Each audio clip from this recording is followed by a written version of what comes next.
Welcome to One Dice or Two. I'm Joe. And I'm KK. For today's episode, rather than playing a game, we're going to have a little fun and have a little chat.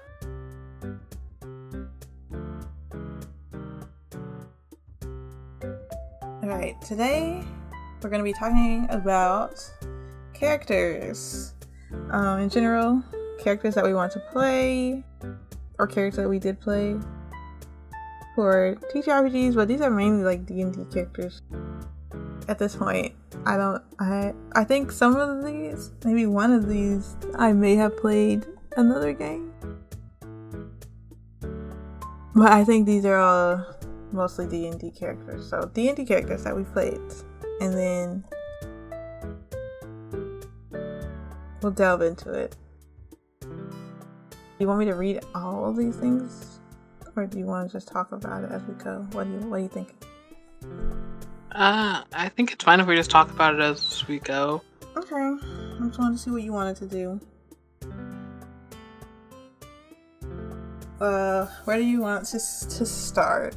And I've got like so many characters as a comparison. I feel like I'm going to be the supreme yapper today.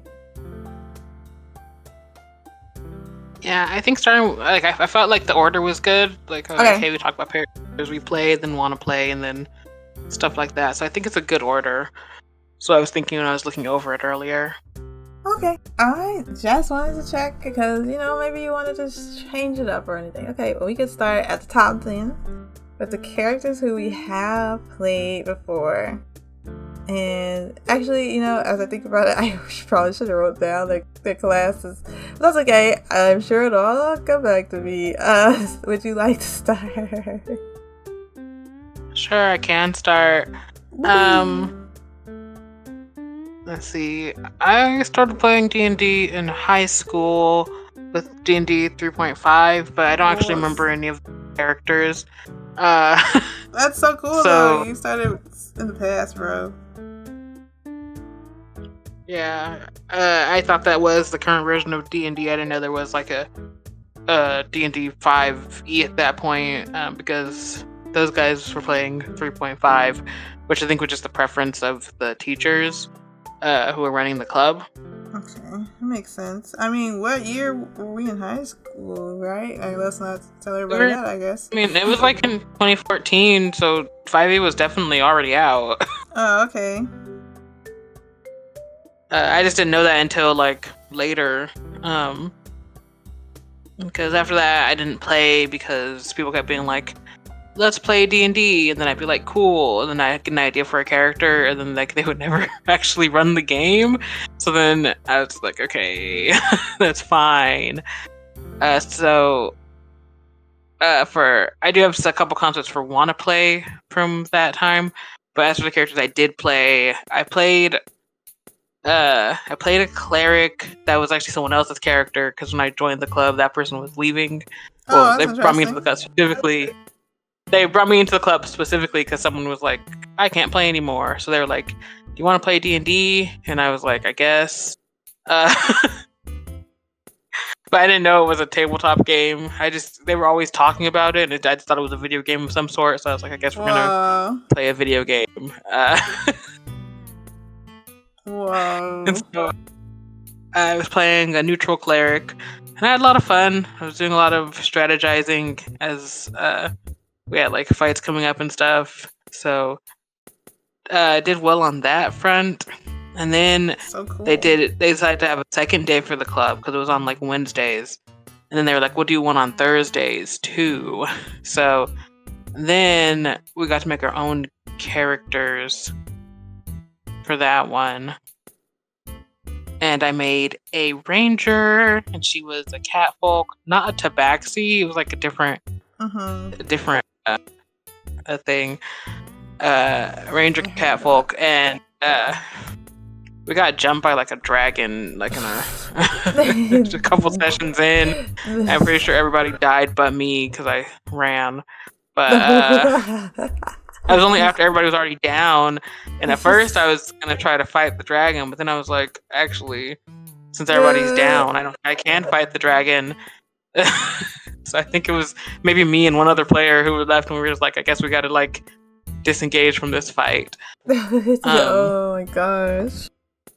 And then there was one more character that I played during that time. I don't know which day it was for because there were only 2 games I remember going on, but there was definitely a character I played, which was I think it was maybe it was another ranger. Okay, you had your class. Well, that one, because in that one I don't think we came up with the characters. I think that we were assigned the characters. I ended up playing a ranger. So those were the 3 I remember playing.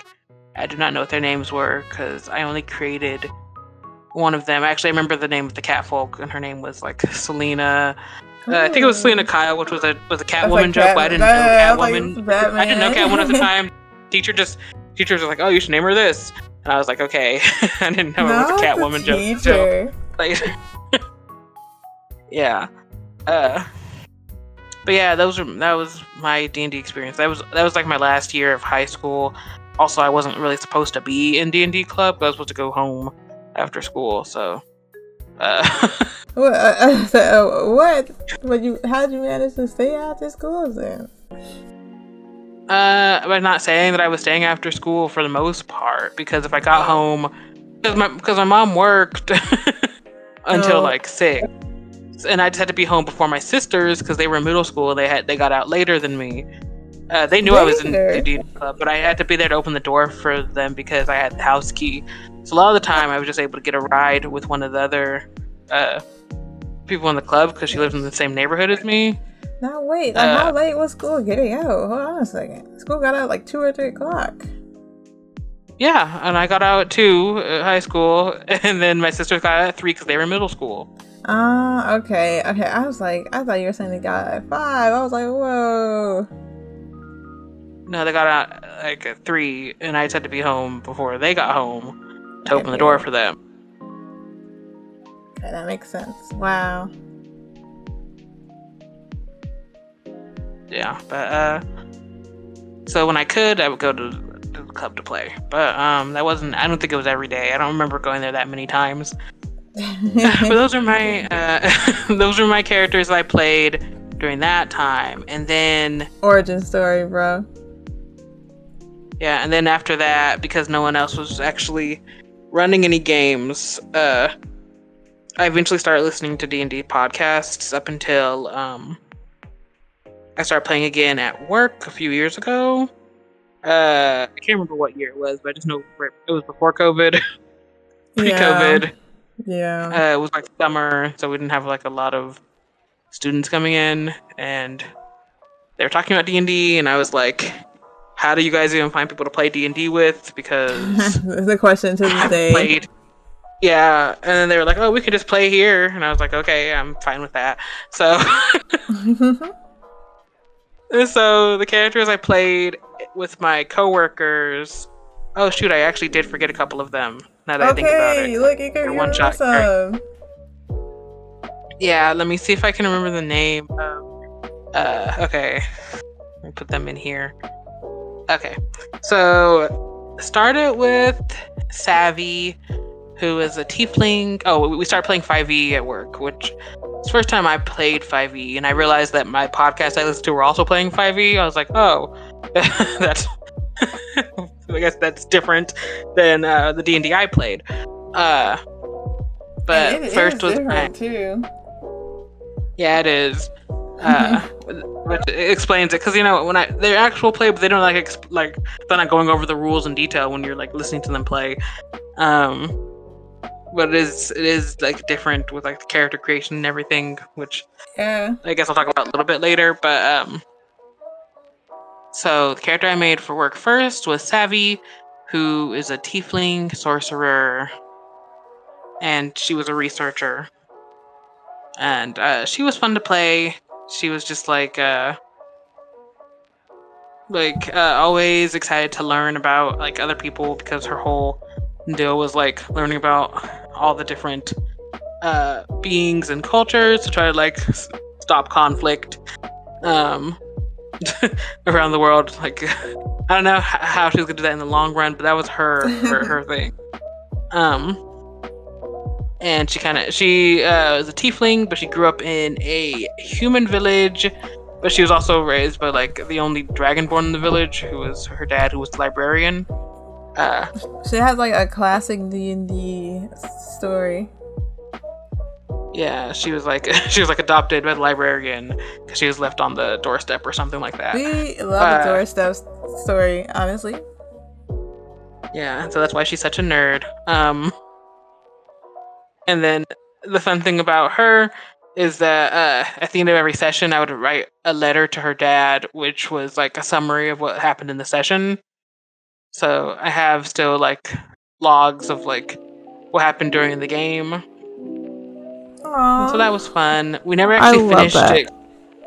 It was like it was supposed to be like just a short campaign, and we were supposed to finish it on like the last day of work when we were having our potluck that semester.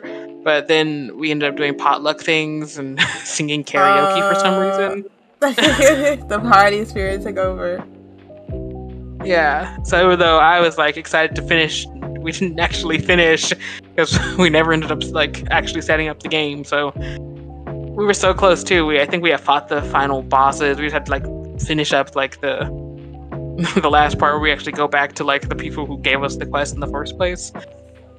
Oh, you were literally right there at the cusp of it. Yeah. We really just needed that last session to wrap it up, but we did not. During that semester also, everybody was kind of like either learning D&D or like taking turns like doing GMing stuff. So one of my coworkers ran... Oh no, I think this is the same coworker who was running the main one. But on a different day, she ran a one-shot. There was like a haunted manor or something, which is when I created my character Moxie, who was an old lady who was a rogue. Oh my gosh, I love old lady characters really badly. Yeah, so she was fun. She was... and we just like... I can't remember how we ended up in the haunted house, but we were in there, and we got haunted for sure. And then we left. I just know she was cutting up. I just know it. Yeah, it was a lot of fun. Oh, that sounds like fun. And then one of my coworkers, who at first when we were like, "Do you want to play D&D?" was like, "Nah, I don't have time to start D&D or something like that." He started playing D&D. I think he was in one of the one shots, and then he started GMing D&D. Like he got really into D&D very quickly. He literally transformed. Yeah. So then he was running he ran.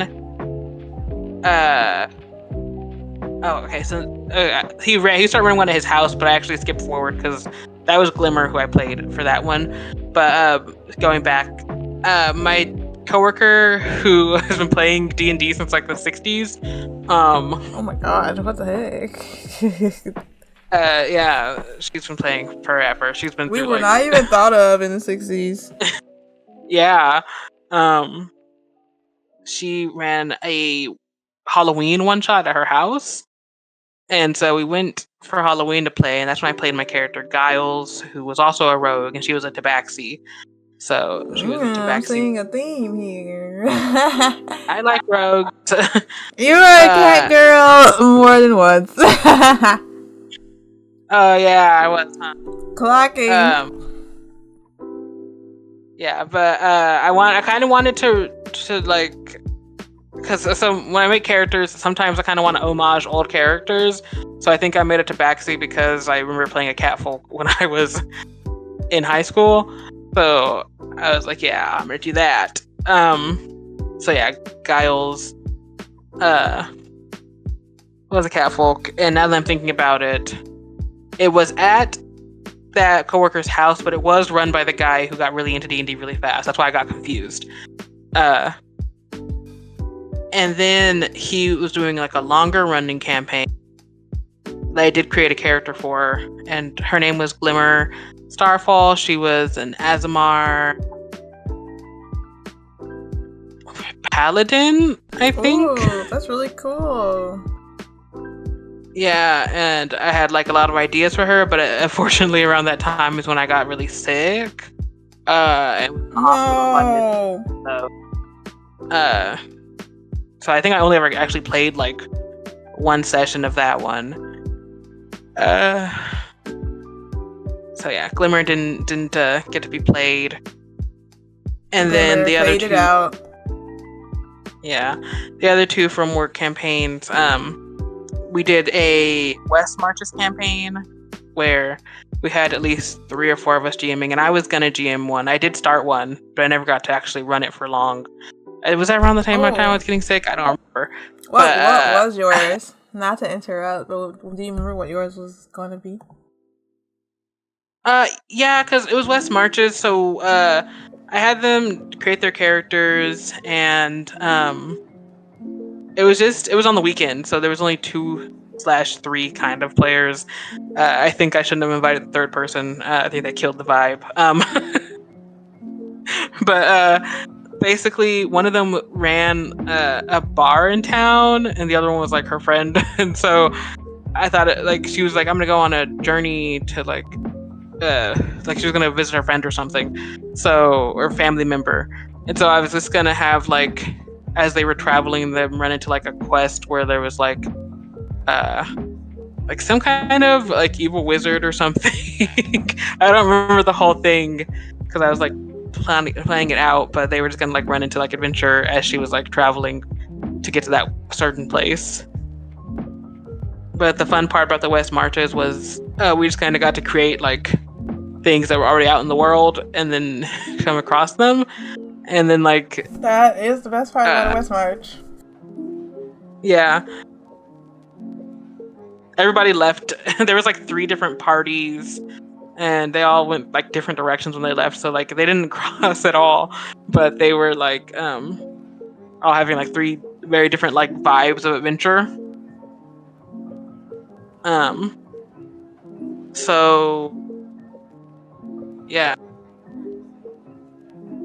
yeah, and so we played the first session, but honestly, I was like, that adventure was not getting off the ground very easily, mostly because the third player. If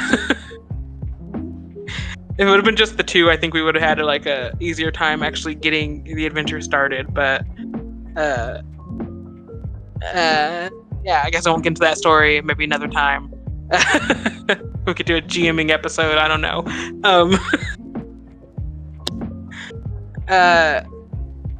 So then for that campaign, I was part of 2 other parties. So I had Fable Lyreharp, who was a tiefling bard, and she also worked at a library as an homage to Thabby.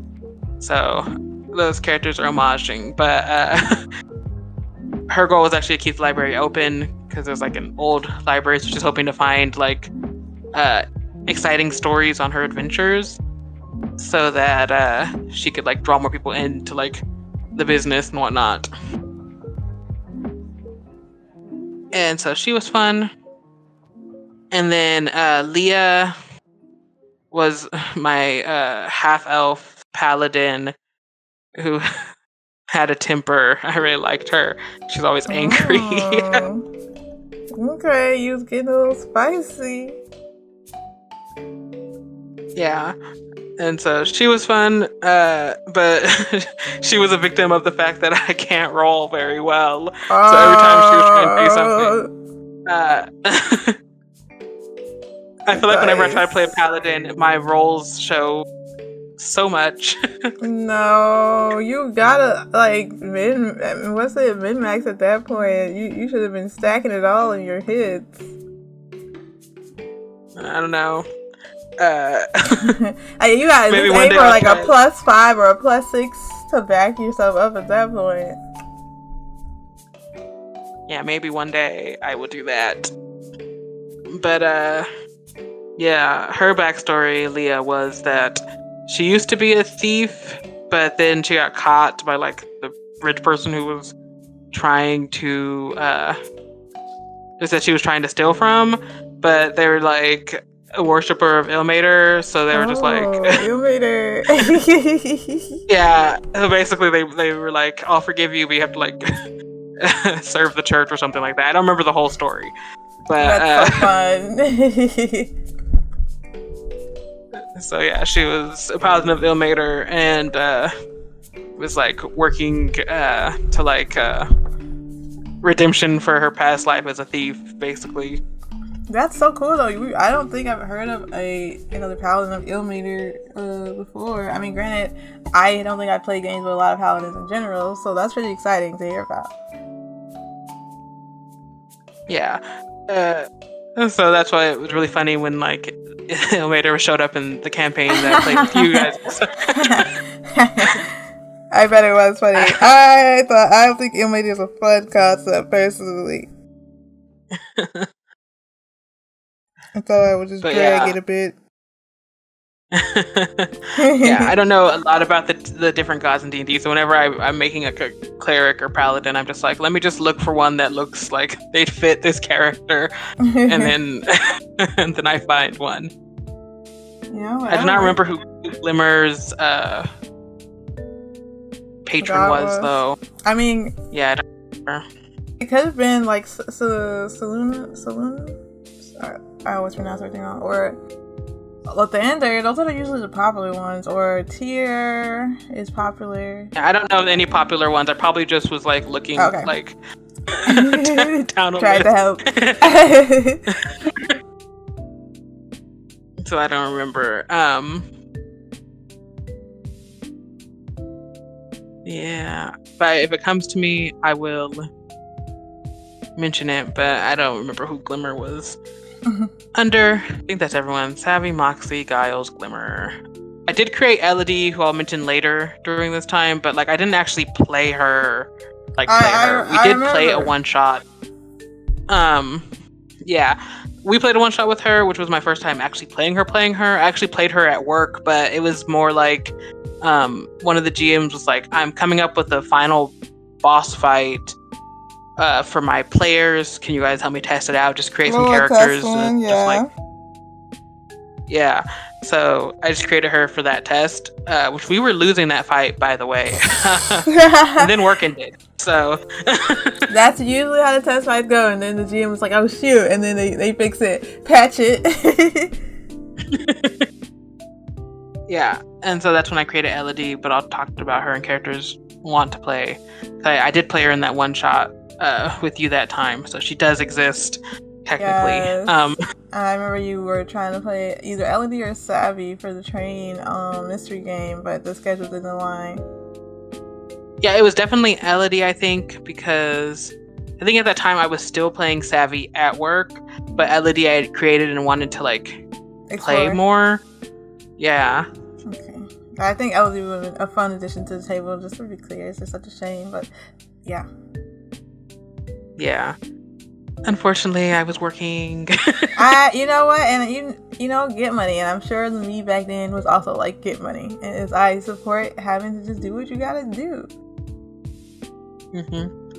And so then the characters I've played online, when I actually started playing online. So I did try Elodie again for the Black Girl Discord group. Oh, you told me about that. Yeah, when we played one game and the GM was like, well, I quit. I don't like you guys. Basically. Sorry for that. This is so funny. I'm sorry. This is so funny. And we never heard from her again. Like, literally, out. I was like, that's so funny. And so that was crazy. I was like, dang, Elodie's cursed at this point. I'm never actually going to play her. It's just hard to find the table. Yeah. And then I was introduced to you. Oh, well, I was already introduced to you, but then you were like, oh, I'm going to do this campaign. So that's when I made Phoenix. Phoenix! I love Phoenix down bad. Yeah, Phoenix is my fire genasi wizard, and was part of a year-long campaign that ended in tragedy. It was 6 months longer than it was supposed to be. I would even say 9 months longer than it was supposed to be. Because I thought it was going to be really short, but I can't do math. And it did end in tragedy. I just think the story concept is like a long concept it when is, I think about it. But I'm a silly bean. I'm a silly bean, And in my mind, I'm like, 5 episodes times 6:30. Yeah, that'll do it. And that's how I'm thinking, because I'm like 5 players, 5 episodes each, done. And I didn't even factor in outline for the amount of sessions. And I did that again for this table. I was just 5 characters each. I don't know how I did it. Obviously the rest of the plot is pretty huge. So it was a year long. Yeah, it definitely warranted a year. Yeah, so Phoenix, and then you did the Princess campaign, and there's Umbra. And Umbra is my dark elf, oh my gosh, monk. And she was fun, quiet character. Umbra. I feel like there could be more to explore with her. I do. I like her too. I was like, if Joe ever did a sequel, I would definitely be like, yay, Umbra can come back. I did like her. I know, I couldn't focus on everybody's storylines because it was one of those games where it's just we're doing mission, and it's not about the characters. But I was clear about that, so yeah. Mm-hmm. So yeah, that was a lot of fun. Was Umbra the first time I played a monk? But I can't remember ever playing a monk before Umbra. That's so cool, though. She must have been. That's cool. Because mostly I've been trying to go through all the casting classes. I was about to say I haven't played a warlock yet, but that's not true. Because now I'm playing Lumina. I love Lumina. Yeah, but that was my goal when I started playing with Savvy. I was like, I'm gonna go through all the casting classes. So I've mostly played casters. So I do think Umbra was my first time playing a monk. So cool. I think that's fantastic. I like the idea of going through all the classes. That's my goal eventually too, but obviously I have not achieved that. And then there's several characters that I feel like I've made for one shots, but I don't remember them. So I didn't put them on this list because I was they existed momentarily in my mind, and I remember very little about them. That's I know I created a paladin that one time that got knocked out for half the session. Are you talking about when y'all fell off the house? When I fell off the house, because no one else fell off of it. And then they had to drag around my unconscious body for half the session. So crazy. You're the only healer. What the heck? That was so crazy. Yeah, so I remember her, but I don't remember what her name was. And then I remember during the Christmas one where we were Santa's elves. Yeah. I think she was a bard. I don't remember her name either. And I feel like there's one more character who's probably gonna pop into my brain as someone I've played before, but I do not recall. Okay. If it comes up, just feel free to say it. And also, I will try to schedule games not on your working days. I know they keep falling on your work days, and that's not on purpose. It just happens to be the days I'm the most free. Yeah, I got my work schedule for next semester, so I'll let you know what days I'll be working next. Because I miss you at the one shot so bad. I'm not trying to say there's favorites at the table, but that's what I'm saying. And when some of my faves don't show up, I'm like, man, I missed them because I know they would have added to this table. So yeah, I'll try to schedule it better for you. Yeah, I look forward to playing more. Yes, and this year was so rocky. So yeah. Yeah, it has been. I was I want to play so much more than I played this year, but I was this year has been miserable. So next year, yeah, more it has games. been a hard year. I ran definitely less than I ran last year, but you know what? We were just knocked out by everything. I probably could have run something during the summer, but I was literally chilling so much in the summer. So no, it's okay. I'm not even tripping. But yeah, that's all the characters that I've played that I can remember. Yay! And then I guess I'll put another character down for. I guess because characters I want to play, I feel like this character doesn't really count as a character I want to play.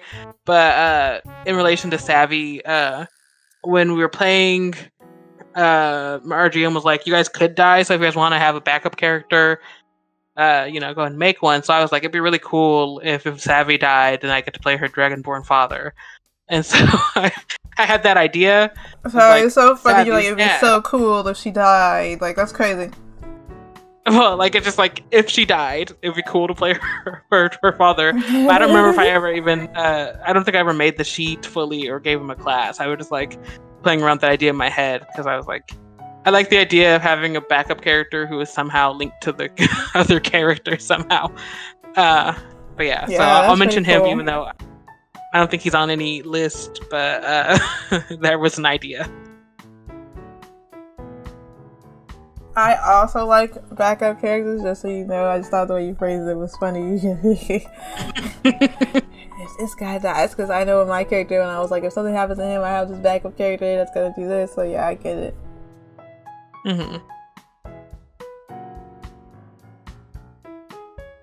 Okay, amongst the characters who you have played, who was your favorite and who was your least favorite? Okay, let's see. I guess Glimmer will be my least favorite just because I didn't actually play her. I have fun with my characters in general, so it's more like lack of experience. Sorry, Glimmer. I had so much fun for you. Favorite, and it's like a tie. Like, okay, obviously I play Phoenix the longest, so like she has like close to my heart. Phoenix. And then I love both Umbra and Savvy because like Umbra, she was fun to play just because like her personality is so like different than like characters I usually play. I loved Umbra. I'm like, oh, she was so fun. It was so fun. I like Savvy a lot because she's just like very cheerful and like I won't say she doesn't have any problems, but like she just has a very like positive kind of like way of going about things even when like crazy stuff happens. So like I really enjoyed Savvy too. So I guess it'd be Phoenix at the top and then Umbra and Savvy tied because I enjoyed them both a lot. That's so great. And then Glimmer's at the bottom. Sorry, Glimmer. Yeah, sorry, Glimmer. You didn't do anything wrong, but you didn't actually do anything at all. So there we go. And then it was also at a time where you were sick too, so that's hard. Yeah, that time is a black hole to be honest, but what can you do? I get it. Is it anything else? I'm trying to think if I should say why the characters are my favorites, but I think I did say for Umbra and Savvy. Phoenix, I enjoyed playing her. She's a fun character. Yeah, I enjoy her a lot, and also I got to draw her a lot, so that was a lot of fun too. Because your art was fantastic. She was always changing her outfit. So that was a lot of fun. Yeah, those outfits. Yeah, actually, playing as Phoenix, I think, got me out of my art rut that I was in at that time. Ooh. So that was good too. I think that's why I have good memories. Because I was not drawing a lot. Kind of like now, but I should start drawing more. No, it's a hard year. I get it. Well, thank you for introducing all your characters. I love them. Thank you.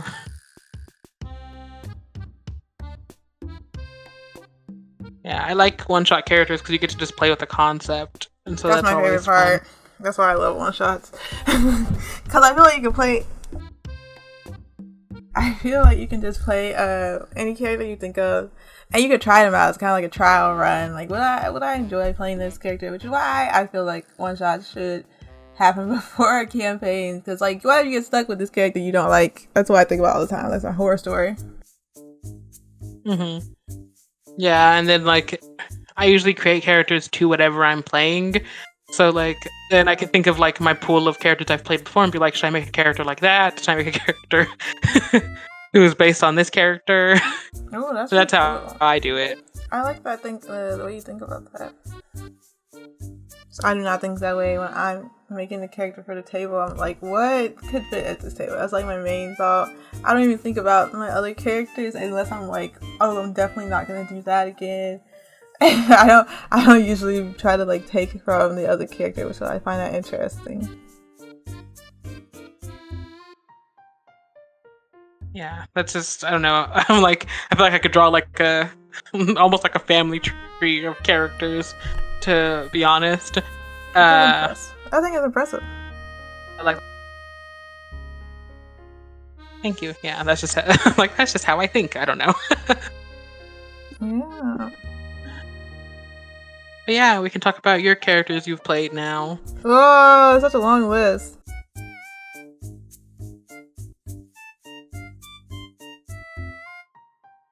Okay, so I guess I can be like you because you started with your origins degree. So I can do mine. I didn't start playing D&D until like 2019, so I was really late. And that is because, as I've said to you many times, I was like, that is a game for nerds. Not to say that I'm not a nerd, just that I'm classified as a different nerd in my mind. So I was like, I don't know what D&D is, I don't know what it's about, that's something nerds play. And it has nothing to do with me. So I stayed away from it until 2019, and I had just graduated college in 2018. And I was trying to set up a studio with my friends during 2018, and it was a disaster. Not that like our friendship blew up or anything, it was just very expensive, hard, and we had like burnout. And I had gotten closer to my college friend during that time, and she like messaged me. And she was like, hey, do you want to join this D&D campaign? And I was like, what in the world's D&D, first of all? And second of all, that's for nerds, so no. And she's like, oh, you would like it, I can show you how to play, I can show you the ropes. And I'm like, I've never played this, I don't know the rules, like how does it even work? Like, what are y'all doing? Like, the whole concept of it was a mystery to me. I didn't even have a mental example of what D&D could be because I never even seen anyone play it before. Knew about it as an idea of like people were pretending and they were playing, and I was like, I don't get it. But then she's like, no, come on, let's just make the character and let's see how it goes.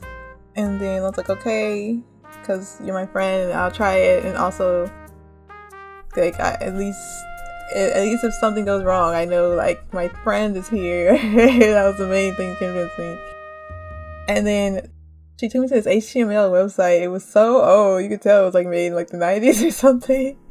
And it was like the buttons like kind of barely worked. I liked that website though, it was really simple. And that is when I made George, and I was clicking random things. So stuff like his hair color was just like, I saw green, and I was like, yeah, his hair is gonna be green. And she was like, are you sure you want his hair to be green? And I was like, yeah, I don't know. And his eyes are gonna be gold. And like, it was just me randomly clicking stuff.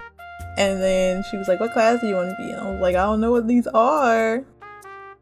And she was like, you be a caster, you be someone who swings a weapon. And I was like, okay, casting sounds fun. And then she told me about like sorcerer, wizard, warlock.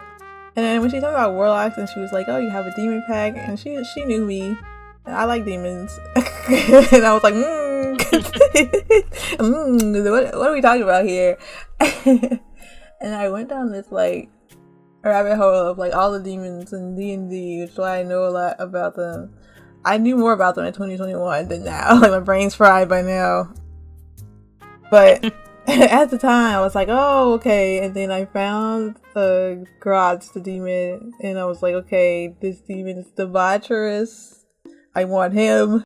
He's the one I want. Like, and then the story was crafted. Well, no, it wasn't. I was like, I'm just gonna be a human because I didn't know any of the races at the time.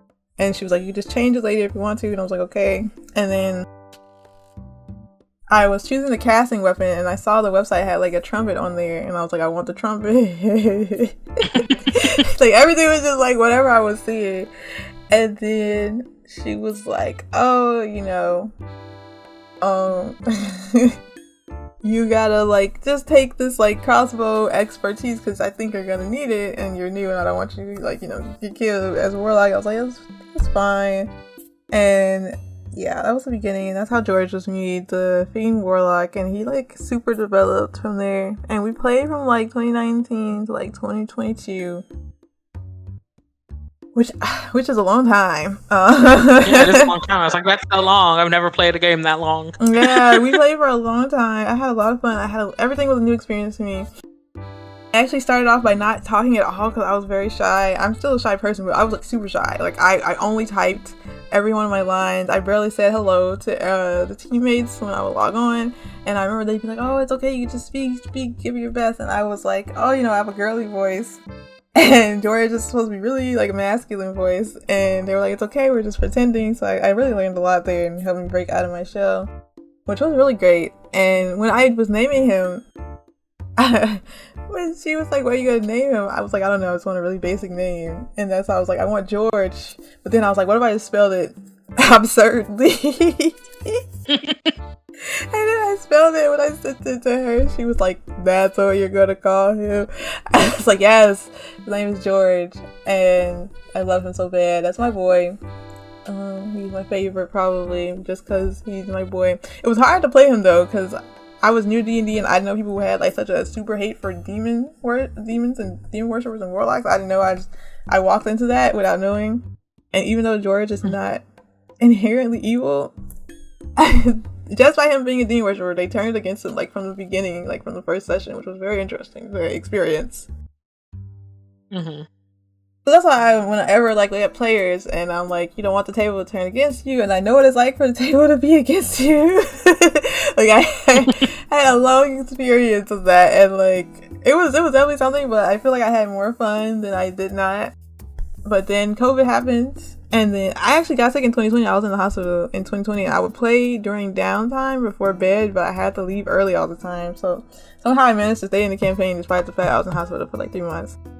And then after I got out, I kept playing, and then COVID happened, and then once COVID happened, the GM got so sick she could barely talk, and her breathing was completely messed up, and then the game got put on hiatus, and that was pretty much the end of it after that.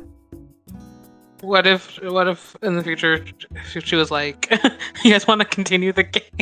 Oh, she's definitely not gonna do that just because like reasons, I'm sure. I feel like that game is definitely over for a multitude of reasons, which I will tell you privately. But if she invited me to play George again, would I play him again? I guess we could say that for the would I play him again section, right? So it's something to think about. But that was my first character, and after that I was super into D&D, and then that is when like she was running the game, and that was when I was like, I want to be a player with you because I want to spend more time with her. And that's when I was looking for games, and she was like, "You have to look at games on forums." So I looked on Roll20, and I looked on Reddit. And that was before I knew all about Vibe POC and looking for safety stuff. Like, I don't even know if that was a thing back in 2020. I don't even know.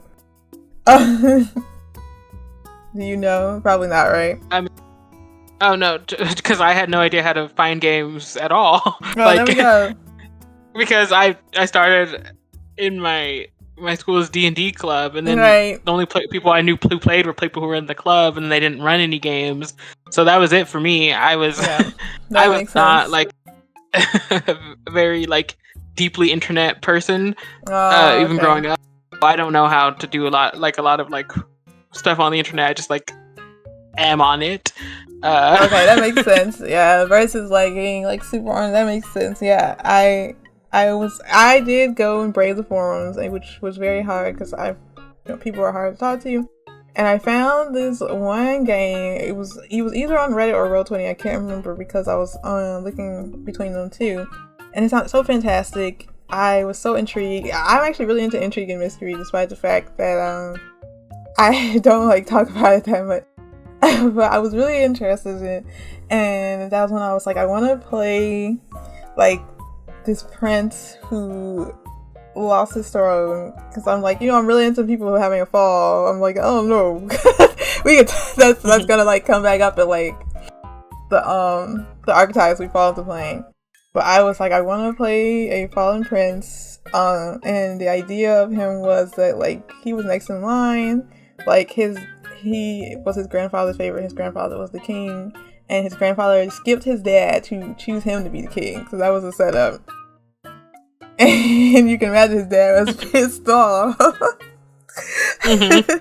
And he, like, pretty much his family, like, decided to assassinate him, and it failed, and that is how he wound up outside of the castle.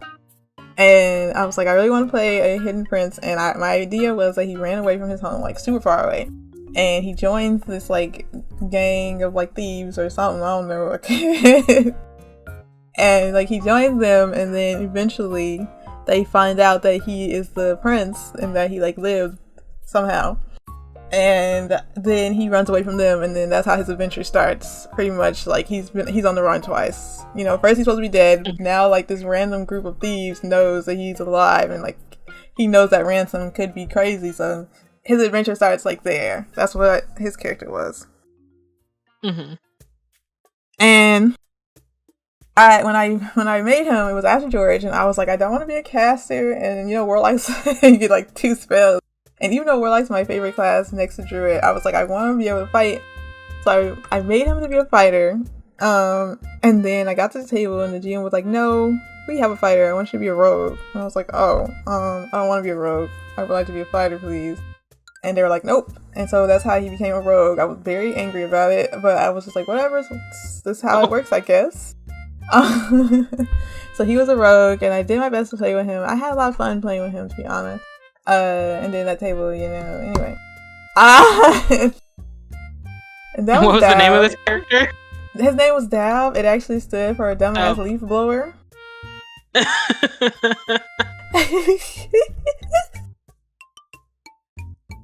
Yeah. Yeah. It was an acronym, and I made his family. He had a lovely family. Not like they were nice, but I made it so, like, their family named their the princes or the royals after, like, the first thing they thought of when they saw them. And his name was originally firstborn of our grassland, so he was Prince Fog. But then when they started hating him, they started calling him Dab, and they hated him because he wanted, like, better for the kingdom, and, like, you know, he was, like, really for the people. And his dad was more, like, greedy, so that's why they changed his name. I see. Yes. So that's his name, Dab. I loved him. I miss him. I miss him all the time. I know he had such potential. So, okay. Rewind a little bit. So during the same time I was looking for games, I landed on that game, and I landed on the other game at the same time, and that was with Cloud Ride. And I remember that was on Roll20 specifically, and I know it was because I saw the page and it said it was a mystery game, so I went for 2 mystery games, which was kind of funny. And it was, the posting read like, oh, you're gonna solve this murder mystery and see what happens, and I'm like, murder mystery, yes, that's so cool, a campaign around a murder mystery, my fave, you know.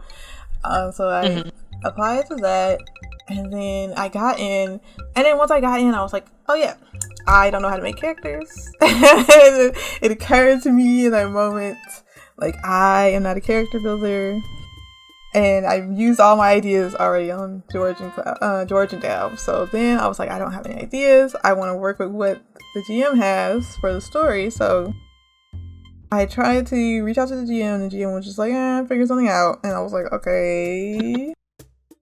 And since I had no ideas, I just kind of went with, like, maybe he's just an explorer, kind of like Savvy. And he's just going around to, like, you know, see things. And I was like, maybe I'll develop it as it goes along, because sometimes you could do that. And only thing I knew was that he was also, like, a left at the doorstep baby. That's what I did know. He was like a air elemental character. And I was like, maybe he got left by his mom, and now he just lives in this whole village of farmers who are half orcs, and he is the youngest son. So he had like 5 sisters or something. And then he set off to explore the big world, and that was his thing. And that was pretty much it. He didn't have much of personality at all. I felt like he was very dull. I did not have fun playing him, because I didn't know what I was trying to do with him. Like, he was very cute though. I liked his design. I feel like he's one of my favorite designs. Like, I feel he has appeal and he's cute, but he just had no personality. And I also was like, well, Dab couldn't be a fighter. He's gonna be my fighter. And then I got to the table, and the GM was like, well, we have a fighter, so you're gonna have to be the rogue. And I was like, I have 2 nickels. I didn't even know GMs did that. Like, oh, well, you have to play this class. I know. I never been know. experienced. That's well, what except for the. Go ahead. Except for in high school, because we were assigned characters for that one game, and I don't remember when that game happened. It's really weird. So there was the main game that was going on when I joined. Then there was the secondary game that happened the next day. That was just like we all made characters and we're on an adventure. And then I remember this other game, but I'm like, I don't know which day we were playing it. If we put one of the games on pause and played that instead, I'm not sure. It's kind of funny how it's like floating in your memory. But yes, apparently, like, because based on what I was seeing on the forums and stuff, the GMs were like doing that to like balance the tables, and apparently, like, people don't like when there's more than one of a class, which I thought was interesting. And I was like, okay. And they said it was for balance, so I was made the rogue. And the thing I hated the most about that was like I tried to lean into the rogue by having him like, you know, try to steal stuff or try to be sneaky, and every time I was like supremely punished for it. So that made the game really unfun for me. Like every time I'd be like, well, what's the point of him being the rogue if you don't let him do the rogue things? Like, okay, he's gonna try to sneak and go into the pockets. Like, oh, he's getting what? He's getting blown up? Okay. You know, like, it was dragging it. And I was just like, okay, I don't know what's going on. So it was just not a fun experience for me. But I love Cloud Ride in theory. Like, I feel like if he had something going for him, it'd be good. But he's just so boring. I'm sorry. Sorry to him. And then after that was Bobette. My age. I love Bobette so bad. That was when I was back looking for games after I had left those other 2 games, and I'm trying to figure out how did I wind up at that table. I don't even remember how I got there. I'm trying to think. Like, I probably was just looking for games again. It was probably on Reddit, and I happened to stumble upon it, and it was a black DM who was a woman. It was very exciting to me, as you can imagine, even though my first DM was also a black woman, so that was fantastic. And I was like, cool, I'm going to join this table, but I was still new to D&D, so it's not like I knew all the adventure books and storylines and stuff, right? Mm-hmm. And so this time I was like, I want to be someone who fights, but since fighter is always getting canceled on me, I'm going to be a monk. Like, please let me punch something. That was my goal. I was like, I want to punch something. And then also when I got to the table, I was like, I played like 3 guys, and I don't want to play a guy. I want to play like more film. And I was like, it'd be really cool if I played like this little girl, this little goblin girl. I don't know. I was really into the concept of it, and like she could be a monk. And I want her to be raised by kinkus, so she like wears a bird mask, and she has like a robe with wings on it because she wants to be like them. I thought that was so cute. I love Bobette. She was adorable. And then the GM was like, hey, so you know we're playing Curse of Strahd. Are you sure you want to bring a kid to this table? And I was like, yeah. I had no idea what Curse of Strahd was. And I was like, I don't see a problem. She's like, okay, but if the game develops and we like all decide that maybe a kid shouldn't be there, then we should remove the kid. And I was like, I agree. And it was so fun to play Bobette. It was fun to be the monk. I can't remember what kind of monk she was. I think she was the way of the elements. I don't really remember. I think she's Way of the Elements. It was fun to play and experience. The table was like probably one of my favorite tables. Like, they were fun to roleplay with. They were really into their characters. And I liked being the kid because everybody was protective of me. And, you know, I could do like silly little random things. Like, I'm a kid, I run around, I scream. I'm gonna have a little fit, you know. It was really fun to play as Bobette. And then as the story developed, it was getting spooky, and I was like, okay, Bobette actually can't deal with this. Like, it's getting worse and worse. Like, mm-hmm. So then I did talk to my GM about it. I was like, hey, I don't think Bobette's gonna make it. Like, it's getting too spooky. That story is pretty grim and dark, and I was like, yeah, we gotta figure something out. So she was like, okay, we'll try to transition Bobette out, and you can think of another character. And that's when I thought of the character who I want to play list. I wanted to play him so bad, and that was Lewis, but the whole table booed me. And they all disagreed to him, which is kind of funny. So we'll come back to Lewis, and he was a cleric, and we needed a cleric on our team so bad. We didn't have one. We had a paladin, but yeah, we needed a cleric. So that is when I thought of Ben, and I was like, maybe I'll be a barbarian. I should have just been Ben the cleric, but I don't know what I was thinking. Like, I don't know why I didn't keep the class. Like, what happened there? And I tried to it was like way later in the game, so I tried to think of like something for Ben to work with, and I was like, maybe he's in like a part of traveling performers, like a traveling circus or something, and he's with his crew, and I made the crew up, and I liked the crew a lot.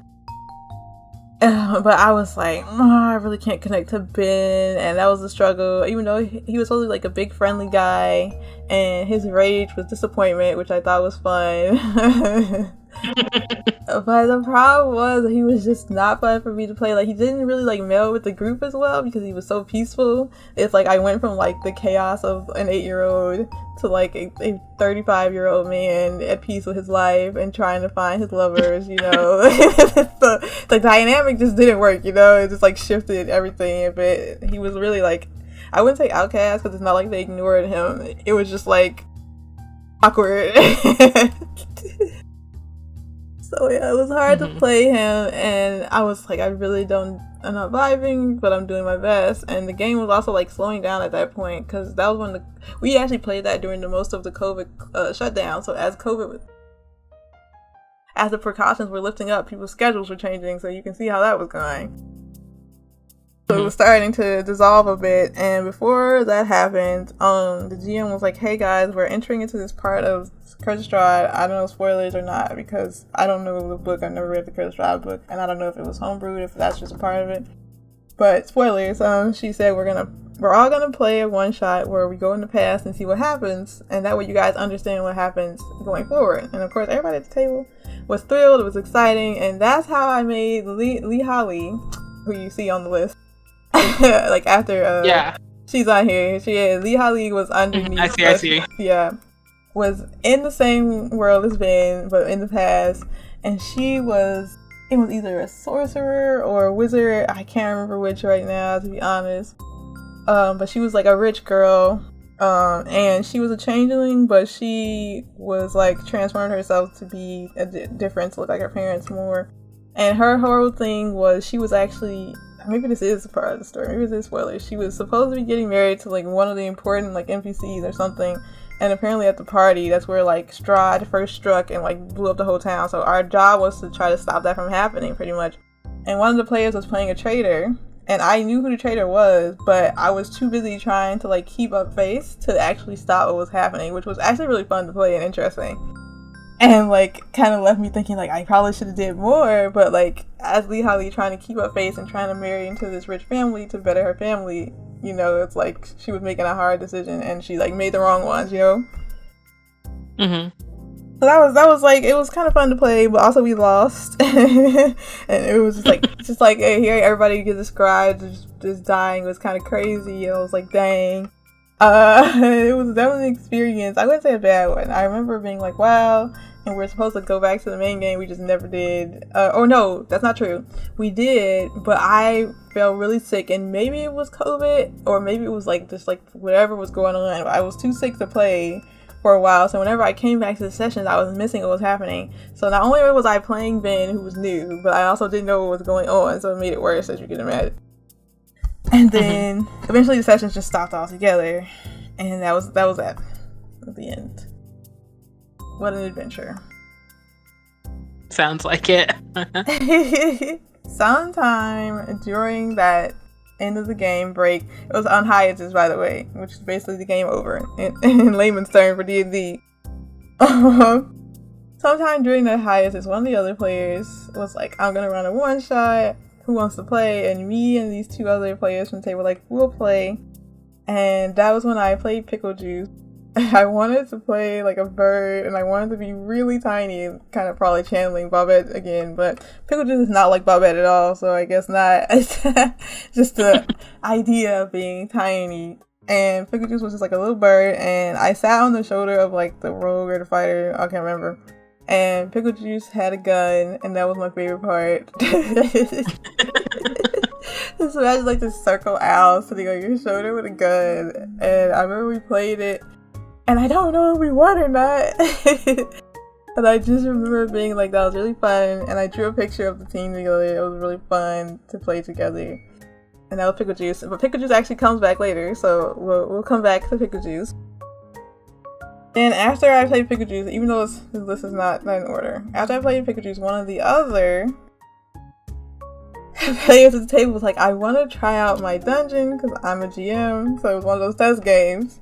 I want to try out my dungeons for my players. Could you guys test it out for me and see if it's survival? And that is when I made Turnstile. And I can't tell you what class Turnstile was. It had to be a fighting class. And that was when I was like, I want to be short again. See what's happening to me. So I was either a halfling or a dwarf, something. And I was like, I want her to just be, she's obsessed with fighting. She always runs into battles without thinking. All she wants to do is fight, fight, fight. And that's what I was thinking. Like, she's like overcompensating. That was what I was thinking for her. And then we played. It was me and the other player and the GM. So it was just like 2 players or 3. I can't remember. I can't really remember. And we got in that dungeon. Turnstile died. She ran into that battle and did not come out.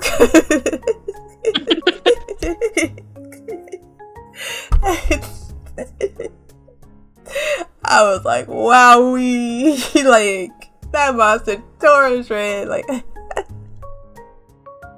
she got chewed up. I said, okay. The whole team TPK'd after that, pretty much, and it was over. And I was like, well, that was something. And I liked the idea of Turnstile, though, so I was obsessed with her for a little bit. But she had that moment, and I was in a Turnstile. Then, in the same Discord, because it was a full Discord, it wasn't just like that one game. There were like a couple of tables at the time. That Discord has fallen like silent in like years or so. Kind of like your Black Girl Discord just like falls off. Yeah. But so unfortunate. It is. It's always so sad because there's a lot of POC in there too, so it was so sad to see it just go quiet. But that's how it goes. But someone else in there, I don't remember their name, they were like, I'm gonna run a tower one shot, and I was hyped because I haven't done like a big huge dungeon crawl, and I only heard about dungeon crawls, and you know I like a good battle even if Turnstile died. So he was like, we're gonna do a tower crawl. It's gonna be like 1 through 20 or something, at least 1 through 10. I was hyped. He was like, bring your characters and have your characters just go through the dungeon, right? I was excited, and I was like, I want to be a fighter, but I also want to be a medic. So that was my tier. So then I talked to him about this homebrew that was like a fighter medic. So you're like a fighter, but you can also do heals, which I thought was really cool. Mm-hmm. And then I was like, I want to be like a Leonin. That's all I was thinking. And I was like, I kind of want to, I know there's like Tabaxis, but I wanted to be a Leonin because I wanted to be big. After my small moment. I want to be big, and I was like, but I want him to be like kind of cutesy, and like he's like really like a dedicated to helping people, but also he's a good fighter, and so he would like roll around for like squishes and stuff, and I thought that was cute. But he was just huge, and I loved him, and we did the first level, and I can't tell you if we won or not, but I don't remember dying. And then after that, the GM was like, "Oh, guys, my life is busy. I'll get back to you," and he never did, and that was it. As it happens. As it happens, which is so funny because it was like a whole lot of us playing. It's like at least 6 people, so it was just like, oh. But yeah, that was Basement. I loved Basement. And then sometime after Basement, this is when I'm losing the timeline at that point. Then who happened next? I went to join this Discord, and I think after the Basement thing, I was like, okay, I want to play D&D with more black women, but I can never find any black women. And then it was like on TikTok, there was like this black lady. It's like it happened seasonally at this point, when she was like, I want to make a Discord for black girl gamers, so you guys join. And I joined in there, and it was mostly people playing like, video games. So I was like, oh. And so they had like a server, not a server, but like, they had like rooms for all the games and stuff. And then I was like, I'm gonna be brave and I'm gonna mention D&D because I want to find out if anyone has played D&D. So I brought Dungeons and Dragons, and some people were like, oh, I wasn't interested, but I never played. I've been interested, never played. I was like, man, where are the people who play so they can run the game? And that was when I started running games. I said, I'll try to run it because I played before, and that's when I made my first server to run it, and that was a whole different situation. It was just a different scenario. But that was also when I met another player, and she was like, hey, I'm playing D&D, and you can come and listen to us play D&D, we're black. And I was like, okay, I'll come. And then I came, and I listened to their game. I had fun listening for like at least a couple months. And then the GM was like, oh, you could play, they're gonna have like this super boss battle, you can play as an assistant. And I was like, okay, well, I really don't want to play the game, because I like watching, but I'll make a character to play. And that's when Bada was born. And I played... I was interested in like playing two people at once. That's what was happening. My idea was like, what if there's like two brothers who got cursed into the same body, which is like horrific if you ask me. So like, what a cruel fate to be like two separate people and then like morph together. It's kind of like body horror in a way. But yeah, so I was like, yeah. Yeah, like they were like definitely super scary. Yeah, they were super traumatized, obviously. But I was like, lots of GMs probably wouldn't let you play two characters at once, And so the GM was like, it's okay, because just playing one time. And I was like, yeah, okay. So I played Bada, and it was Bobby, Dasso, and Davidas, and they were twin brothers. And the idea of them was that like, they were fae, and their grandfather was like a powerful archfey, and they lived in Spring, pretty much. And one of the brothers worked for Summer, was it Summer? And worked for King Oberon as like a knight or like a soldier. And the other brother was like the softer brother who like tended the fields, giving very much I don't remember that character's name. But he tended the field. And so it was a monk and a druid. But together they were like a warlock, and I had like a warlock, druid, monk sheet, and I had like 3 separate sheets. Like try to keep up. It was like a mess. It was so much to keep up with. And then my tactic was like on one turn Bobby would go, and on the other turn Bobby would go, so they would take turns. I would just flip a coin on who went, and if one brother went too much, I would switch to the other brother. That's how I played it. And I agree with the GM that like, because I know like it was like, oh, it could be super overpowered, blah blah blah, and I was like, I'll just make them take turns, and that's how it was working. And I played the one episode. It went horrible. I mean, like, I was terrible. Like, the outcome was so bad that everybody complained, and it was like, instead of us saving the person, and it just got cutscened, which was really frustrating. Like, imagine you show up and you do everything you can, and I just decide this person dies anyway, which, if you're gonna do that, say that. But, yeah, it was very much like, oh, okay, we're all standing right here, we all can do something. But we didn't get the opportunity to do it. But then it got retconned, so that was good. Because we were all complaining.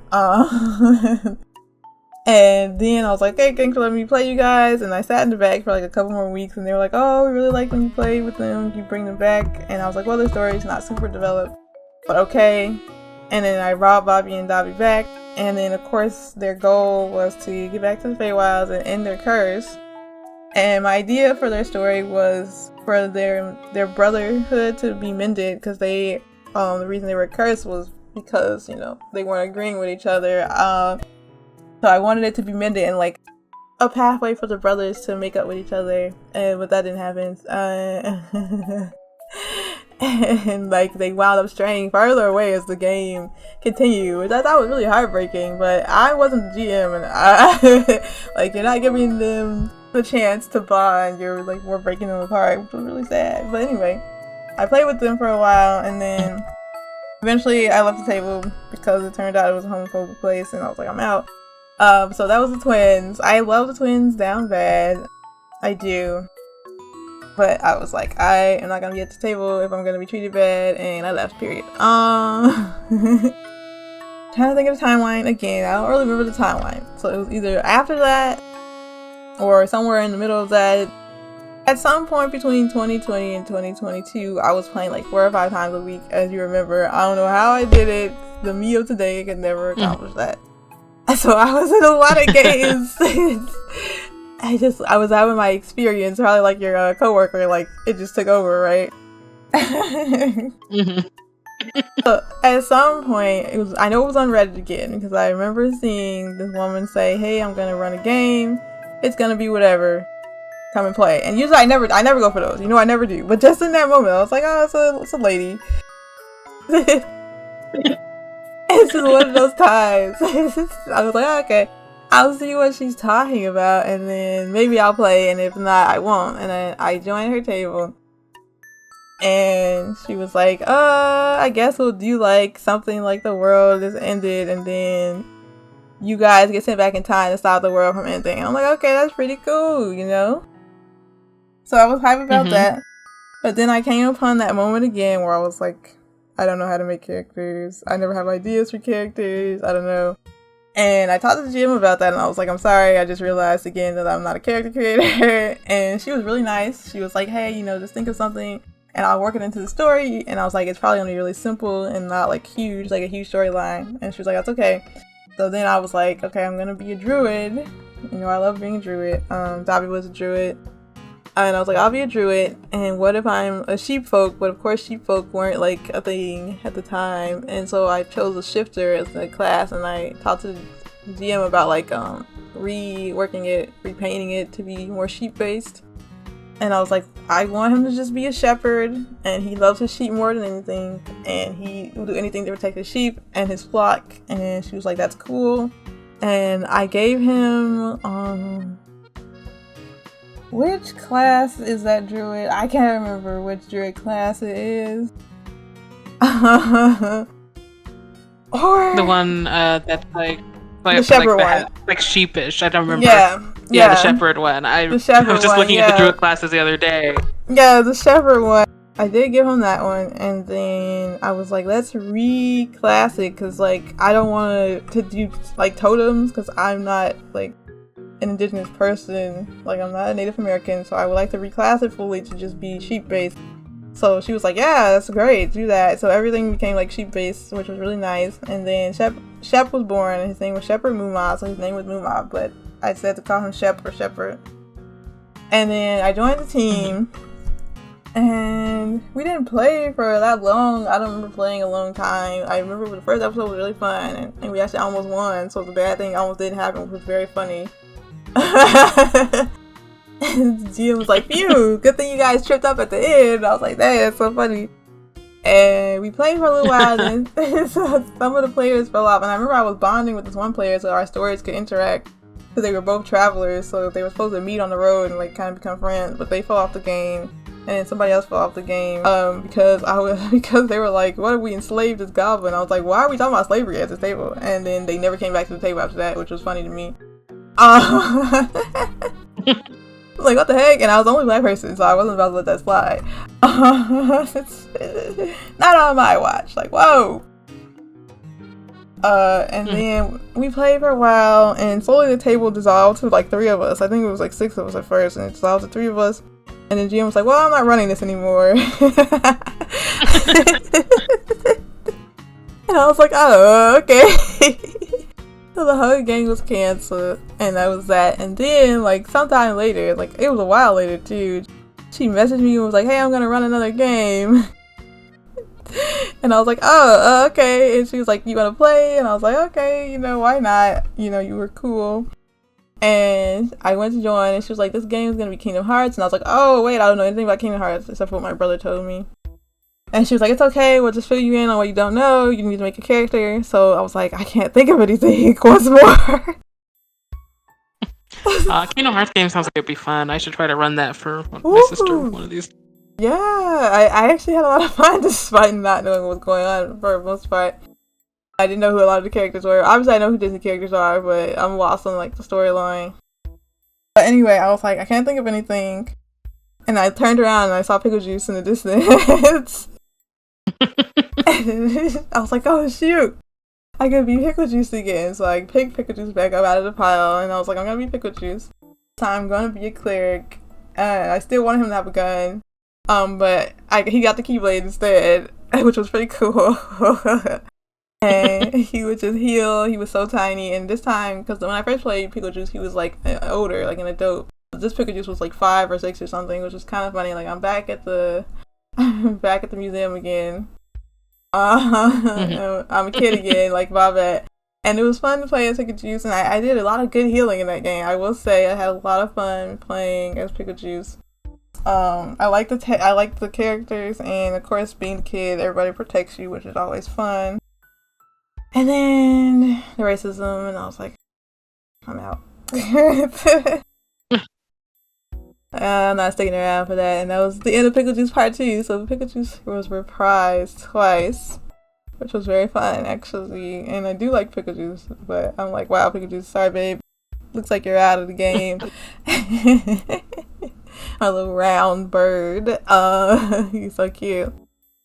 And then that was the end of, I think that was literally the end of my D&D run. That was probably the last game I played, literally. And then after that, I started running games. Of course, wanted to play more games, but I was more strict about what kind of games I wanted to play at and what kind of table expectations I had, which obviously makes it harder to play at tables.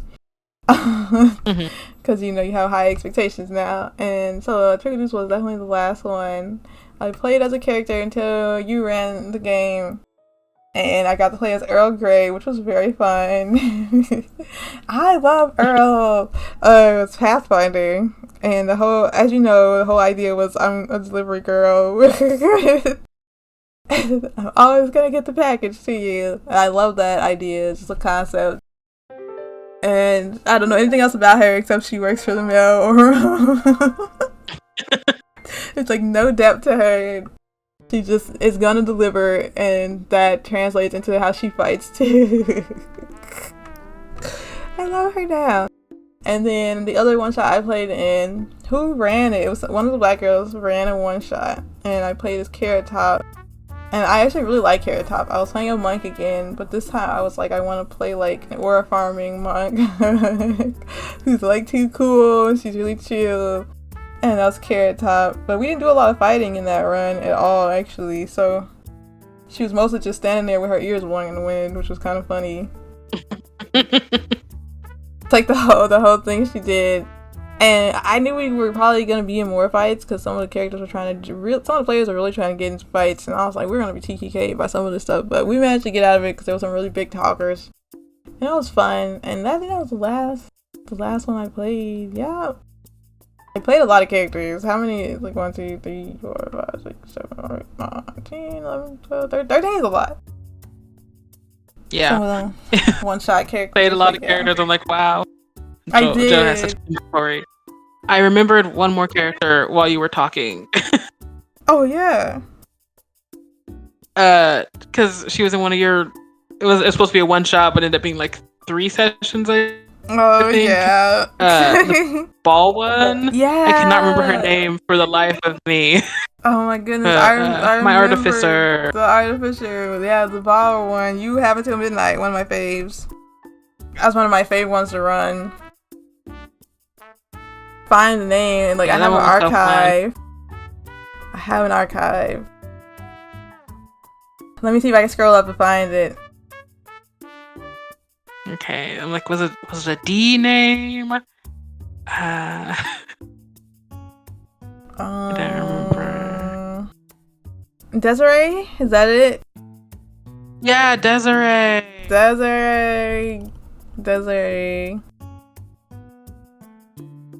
She was a lot of fun to play because she only really had one goal, which was to steal some stuff. But which is so funny. Yeah, that one was a lot of fun because all the characters, it was all so players fun. were like. I even found like a very crunchy picture. What's interesting is another player also brings up this game a lot. So that game did hold. It was a really fun game. I feel like that was a good concept. Yeah, it was really fun. Yeah, and I think that was after we had finished the long campaign. It is. But before we played the princess. Wait. Yeah. It is. It's before we did the princess one. Yeah, so Desiree was fun to play as for the short time I played her. She was very, she had her goal, she was kind of chill, so she was just having a good time while trying to rob the castle. which was very funny, and it was a lot of fun. I love Desiree. I'm so glad we were able to think of her because she was a really good character. Yeah, I was like, I can't believe I forgot her. There she is. Oh yeah, there she is. Yeah, the picture. Fantastic. I love her. She's got it going on. Yeah, she was so fun. I loved her. She's a baddie, bro. Yes. I love that game. Yeah, and she was my first time playing an artificer. But like I said, I go through my list. Yes, that was so fun. Those are all the characters that I played. You had a lot of fun characters. I'm like, you have so many good like concepts. For someone who can't come up with characters, right? Like I have nothing. But out of like my strain of my brain, this cast came out. There was quite a few of them, definitely. I like that it's 13 because you played a Kingdom Hearts game and 13 is the right Kingdom Hearts number. Oh my god, you're such a nerd! Oh my god, you're a nerd. It really was 13 games. Who were your favorites and who were your least favorites? Yes, okay, definitely my favorite. I think I put this on. I think I put this on a TikTok video one time before I deleted my TikTok. But I kind of have like favorite to play versus like favorite character idea. My favorite to play was definitely Bobette. I loved her bad, and every moment was wonderful playing as her. I liked the experience. I liked her storyline. I liked the table. It was just like a magical experience. I chased forever like that table. At the height of that table, I chased it. So playing Bobette was definitely my highlight. And then, of course, George is just my favorite character. I just like his storyline. Even though playing as him was like super hard, I wouldn't be like that was my favorite to play as. But definitely my favorite character story-wise. And then least favorite would be Cloud Ride and Ben. Not because they did anything wrong, just because I didn't know how to play them or it just didn't fit at the table. Or it was boring to me. That's fair. They didn't do anything. It was me, you guys. Sorry.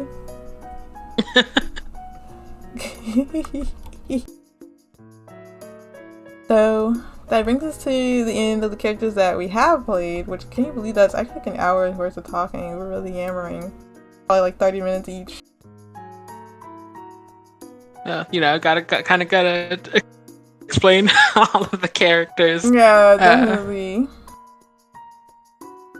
It's funny because actually we have characters we have played and the characters we want to play. We didn't say characters we're currently playing, though. I think it's like...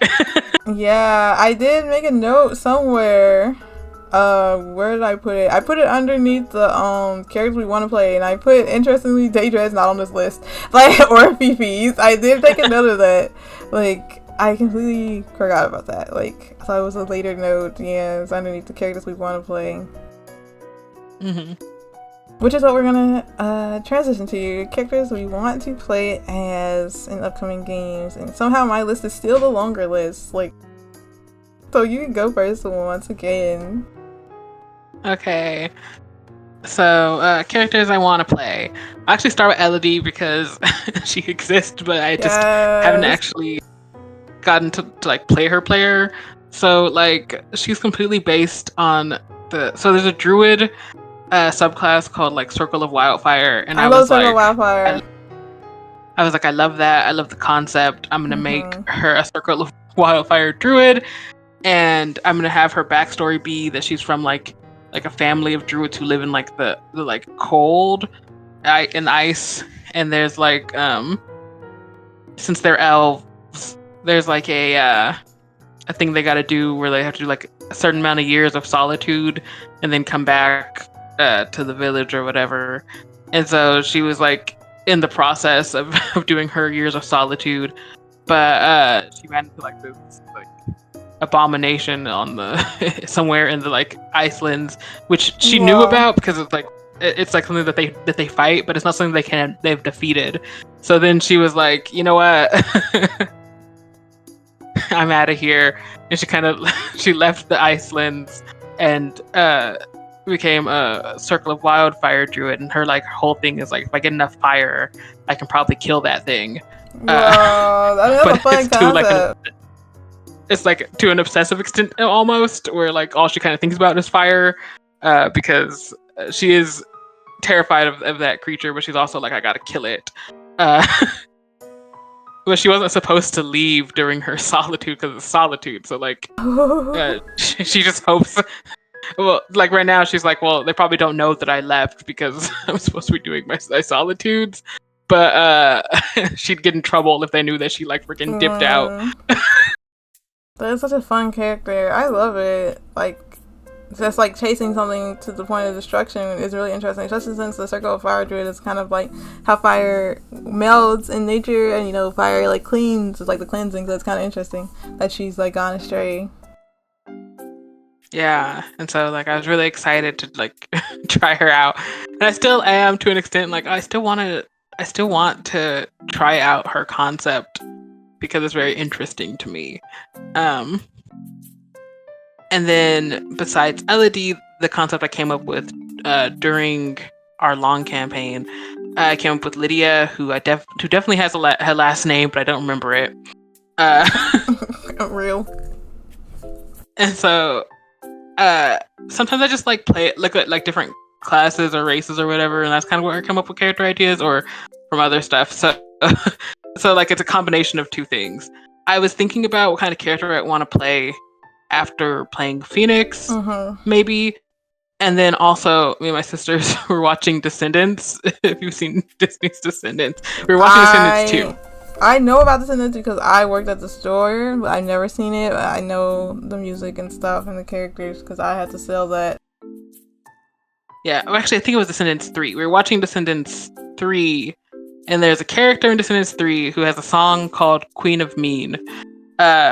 And basically what happened was she, before the main character showed up, was like dating the prince, and she always thought she was gonna like be the queen, but then the main character, who was a villain, ended up dating the prince instead of her, and now she's like gonna become the queen. And so the song is basically just about how she's like, well, fine, if they want to have a villain as a queen, I'll be a villain now. And she goes and steals a magical staff. Yeah, I do remember. And becomes the villain of the movie. But I was listening to that song, and I was looking at different races on D&D Beyond, and I was really fascinated with the I think it's called Eladrian, or it's like race. Eladrin, because they had the seasonal elf. Yeah, exactly. I was fascinated with that, and so the two things came together. And that's how Lydia came to be. So Lydia is a princess who was raised to marry into this like kingdom, and like as part of a treaty. So her whole life she's been preparing to like get married or whatever. And then the prince like flips the script because he's like, actually, I met someone who I love and I want to marry her. And so he ends up getting the engagement canceled. And her family is just like, all right, we'll still go through with the treaty, even though like the engagement won't happen because we still want to have like peace with this kingdom. So she's like feels double betrayed by the prince who she's known all her life canceling their engagement. On you. And then her family being like, yeah, okay, well, we're still gonna try to go for the peace thing. And so she ends up leaving both of the kingdoms. She doesn't live there anymore, and she's a bard. So that's what. So she works like a nightclub or something. She's like a singer. That's so funny. She just moved on. Yeah, and so she's like Lydia the Nightingale, but she's also a rogue. So she's both things, but she doesn't tell people that she's a rogue. Just that she's a bard. Rogue. And like she wants revenge against like all of them, but she just hasn't figured out how she's gonna get that revenge yet. The other thing is that she did actually know the girl that the prince ended up marrying because they went to the same bard school. There you go. So you know what you gotta do? Bleach her hair. So like it all went downhill for her, and she's just like very much like I I want to do something to ruin things for them because my whole like life path was ruined, and nobody seems to care about that. That sounds like such a fun story of and revenge. that's Lydia. I love her. Yeah, she's very like fun idea to me. I think I made her a playlist on Spotify, so she has a playlist. I mean, look, you're but I don't really remember into if it has her. very We many songs. literally have to figure out how to get her somewhere. That sounds great.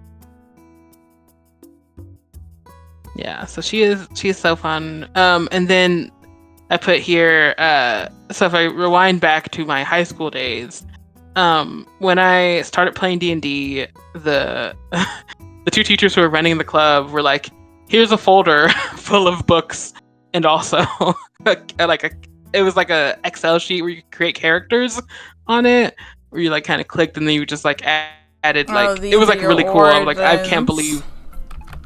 Yeah, and that's why I've always wanted that again, because I'm like, I know there's the online character creators, but there is nothing better than just going into the Excel sheet and clicking like, I want to do this class, and then like just like filled in, and there you could just put the stats in. It was good. So I played around with that a lot, and there were two character concepts that I really liked. So in 3.5, you could, so you start off as a class, and then you could like level up into like a specific, a specialized like subclass. And that's the best way I can explain it from how I remember. But there was a class called Dancer. And basically, like, I was reading about the Dancer, and what I thought was so cool was that, like, you could, like, do several, like, steps around a enemy and then, like, hit them each time you're going around them. The characters in 3.5 got fantastic. Really strong, really overpowered. Yeah. I hear about like, that. I was like, yeah, I was so obsessed with the idea of doing that. But you had to, like, have certain stats to be able to, like, basically evolve into that, like, new class. So I was like, cool. I'm gonna create a rogue, or I think my day was a rogue.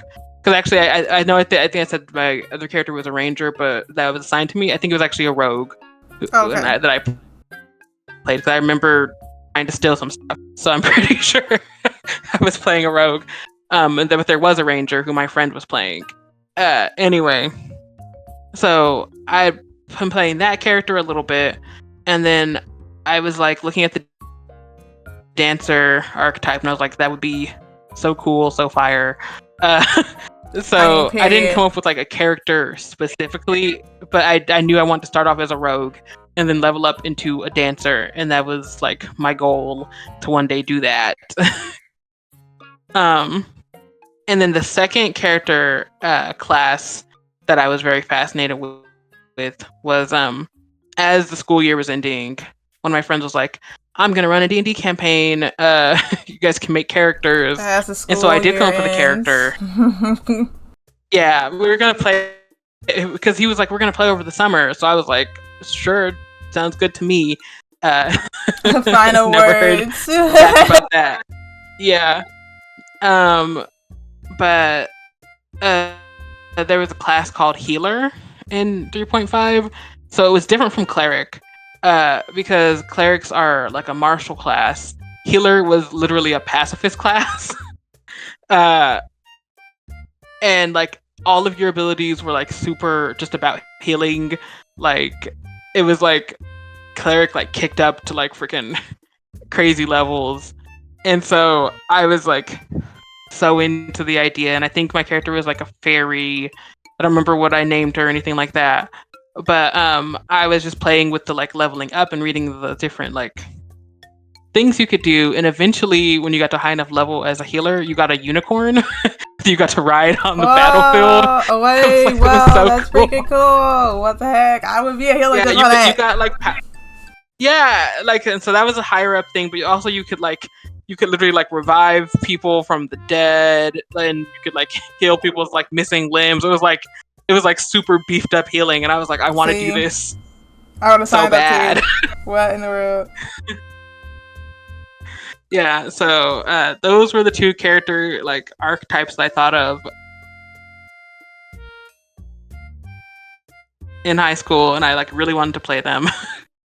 But after high school, like I said, I mostly was listening to podcasts, and I mostly have more experience running games than playing them, which is probably also why I don't have as many characters, because I was like trying out different tabletop games, but I had to run them as it goes. All that sounds like is that you need to be running more games for me. What the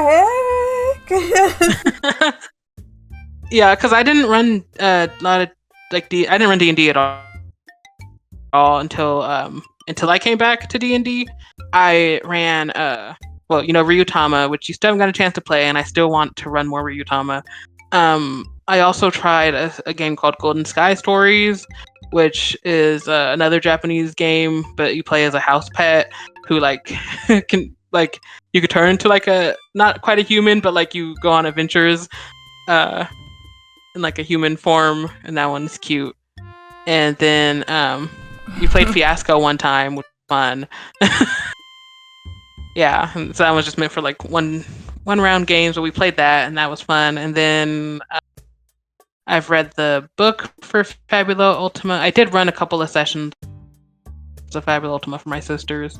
We should have talked about the games you ran, because that's so awesome, man. Yeah, that can be our next subject.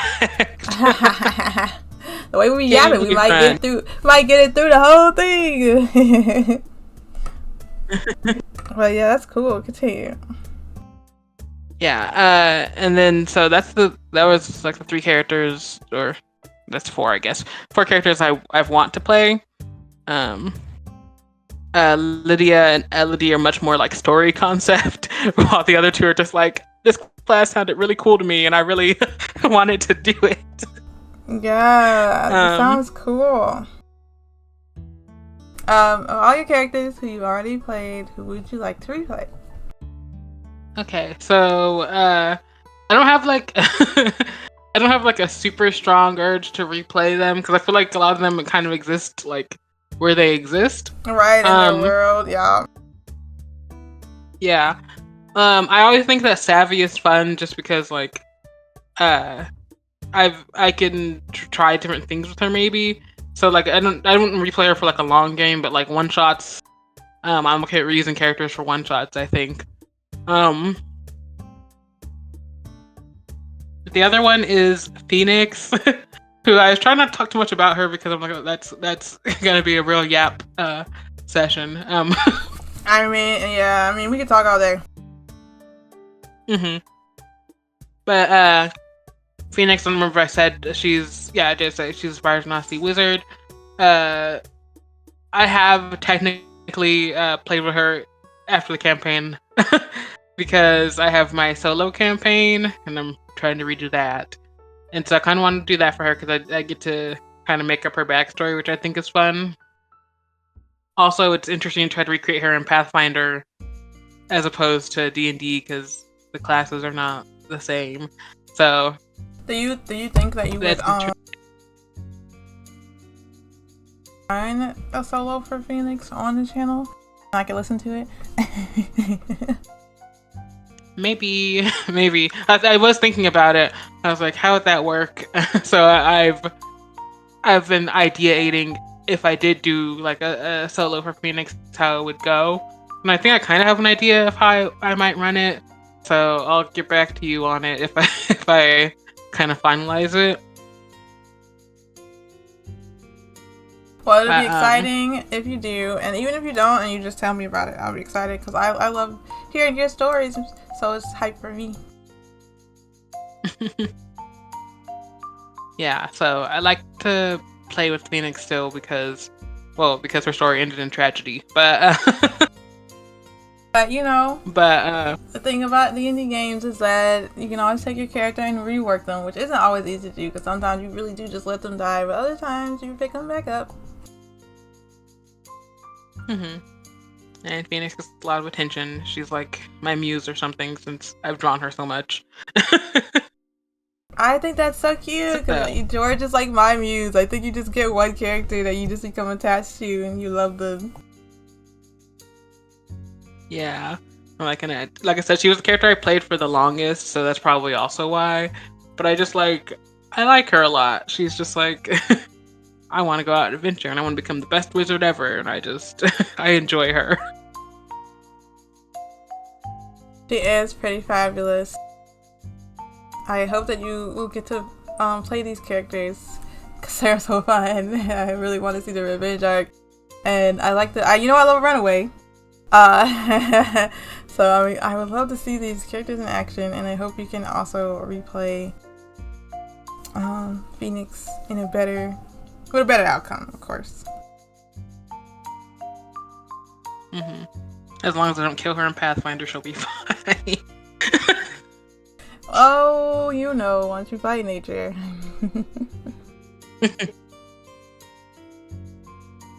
What characters do you want to play? Gosh, okay. My list here. I feel like a lot of these are non-specific. Besides that, they're like a class that I want to try. Some of these have been backup characters that just like never came out of the woodworks. For example, Bingo Bobble is like the first D&D character I rolled after George, which is kind of funny. And he was supposed to be the backup for George, but actually there were like 3 other backups for George. And then when I actually played the backup for George, it was just like a random NPC. So Bingo Bobble never made it. And there's nothing about him. I went to look, and I don't know anything about Bingo Bobble. You could just tell I typed that name and nodded in my head in true Joe fashion. And I know nothing about him. There's nothing. He's just a tiefling blood hunter, and he's red, and that's it. And I'm like, who is this? I don't know, but I love to play him just to figure that out. So, like, you've been in here the longest. I usually delete characters I don't use, like an NPC or something. But he's still in there from, like, 2019. I'm like, okay, maybe I'll play Bingo Bobble, but I don't know where, how, or anything about it. So there's that. Then there's Rainy, who's a wizard. I know she's a very specific wizard, and I actually think I did play her in a one-shot, but I blanked on it so bad it may as well have not happened. The only thing I remember is that she wanted to, like, spread the power of this, whatever she was doing. But I don't remember what kind of wizard she was. So, I just know she had an umbrella as a walking cane, and that's it. Nothing else. Then there's Pollen Flower Medusa. He's a half-orc, and I just want to be a bard because I never played a bard before. So I was like, yeah, I know nothing about him except he's like another big guy who's really nice. The theme that keeps coming back. Then there's Keith. I just want to be a furbog. Which is interesting because I'm actually playing Daedred, and right now with Kiki, Daedred is a furbog, so oh well. Anyway, Keith, you're still on the list. Sheldon, I just think a turtle monk is funny. That's a whole of it. Rolasar, it's a bird. I don't know what his class was. I don't know what he was trying to do. I have pictures of him in fighting poses, so maybe he was a monk. Couldn't tell you. And I don't know anything else about him. I just know I drew him. There was like a time I was trying to make myself have characters because I wanted to be cool like other D&D characters have. Like, I have like 10 sheets of characters I could play. That's what I was trying to do, but I really couldn't come up with anybody. And I had this bird though, Rolasar, and I just wanted it to be a bird. Like a harpy, I think. And then Suri, it was just like, there are so many monks. I just want to hit people, obviously. Suri, which is just like, I just wanted to be a monk with like a mask on, because I think mask characters are cool and hot, and I like it when the character doesn't reveal their face. And I just wanted to have like big obnoxious mouse ears, so it takes away from the mystery. It's kind of cute but kind of creepy. But that was the whole idea. There's nothing else. I don't even know what race. Oh, it says Scourge Asmer. Looks like I did know. I have nothing else behind it. Nothing. And then there's Silly Aris. I love Silly so bad. I actually did play Silly in a one-shot. I don't remember anything about the one-shot. All I remember is I was blowing up everywhere because he's a wild magic Eldritch Fae. But unlike the other of these guys, Silly does have a story. He is he's in a court and he works for an archfey, and he's like trying to prove that he's worth being like the archfey's main like caster, or like the main mage. And so he's trying to prove himself. So he's like, I'm gonna go and I'm gonna show everybody that I can really be that guy.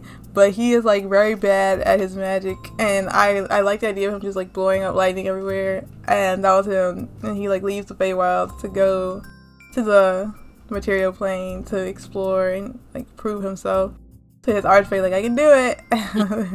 And I think he's cute, and I like the drawing. I have one drawing of him, and he's so cute to me, and I love him so bad.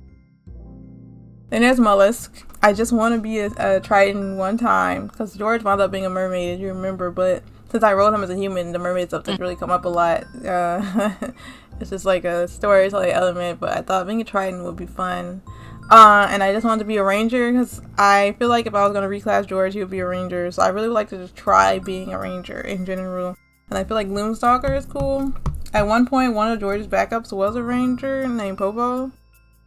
I don't know if he was also a Gloomstalker, I don't remember. But I feel like the ranger class is a really powerful class. I could do a lot, and I just want to play it. That's just what it is. Yeah, I had fun when I was a ranger.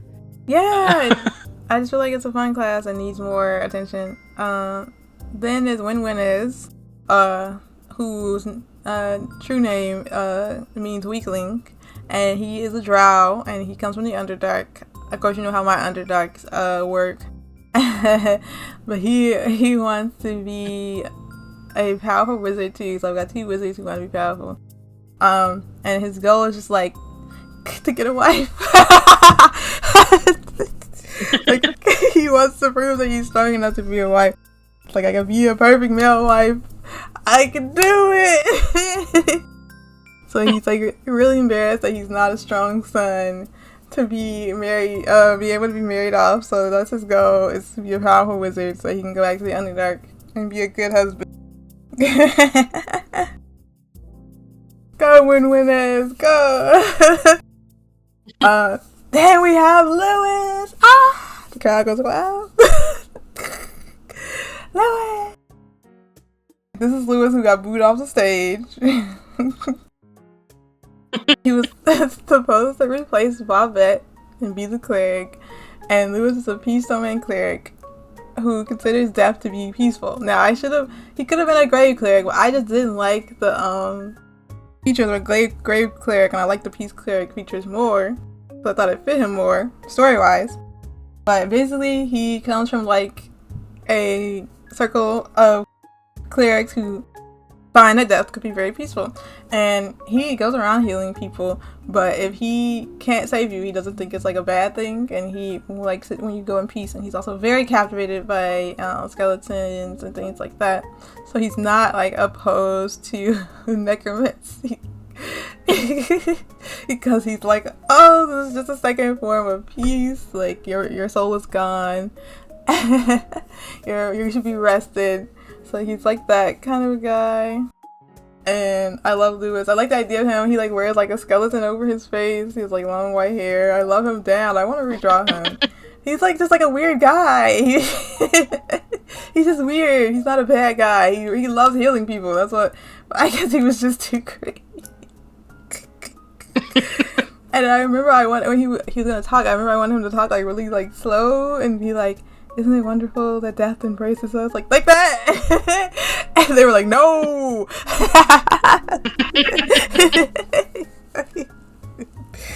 Poor Lewis. I'm sorry, Lewis. I will play you one day because I love you. And then I'm like, maybe I will play a grave cleric after that, just for the experience. Mm-hmm. Like, just to see what the difference is like. And I think grave clerics are cool, just to be clear. I just wanted to be a peace domain cleric for Lewis. And then, in general, I would like to play more girls. I tend to play men a lot, or non-binary people. And I'm like, a girl would be nice. So, there's a couple more girls on the list. I just think it'd be fun to just be women again. I'm confident in my binary now. When I first started playing, I played as men to like kind of shield from being misgendered, but now I'm like, whatever. I'm gonna be a woman and I'm gonna swing on somebody. Like I'm confident now and I'm secure, so I want to be more girls, and then I want to just be a centaur at least one time, maybe twice. I just want to. There's nothing behind it. Just want to be a horse.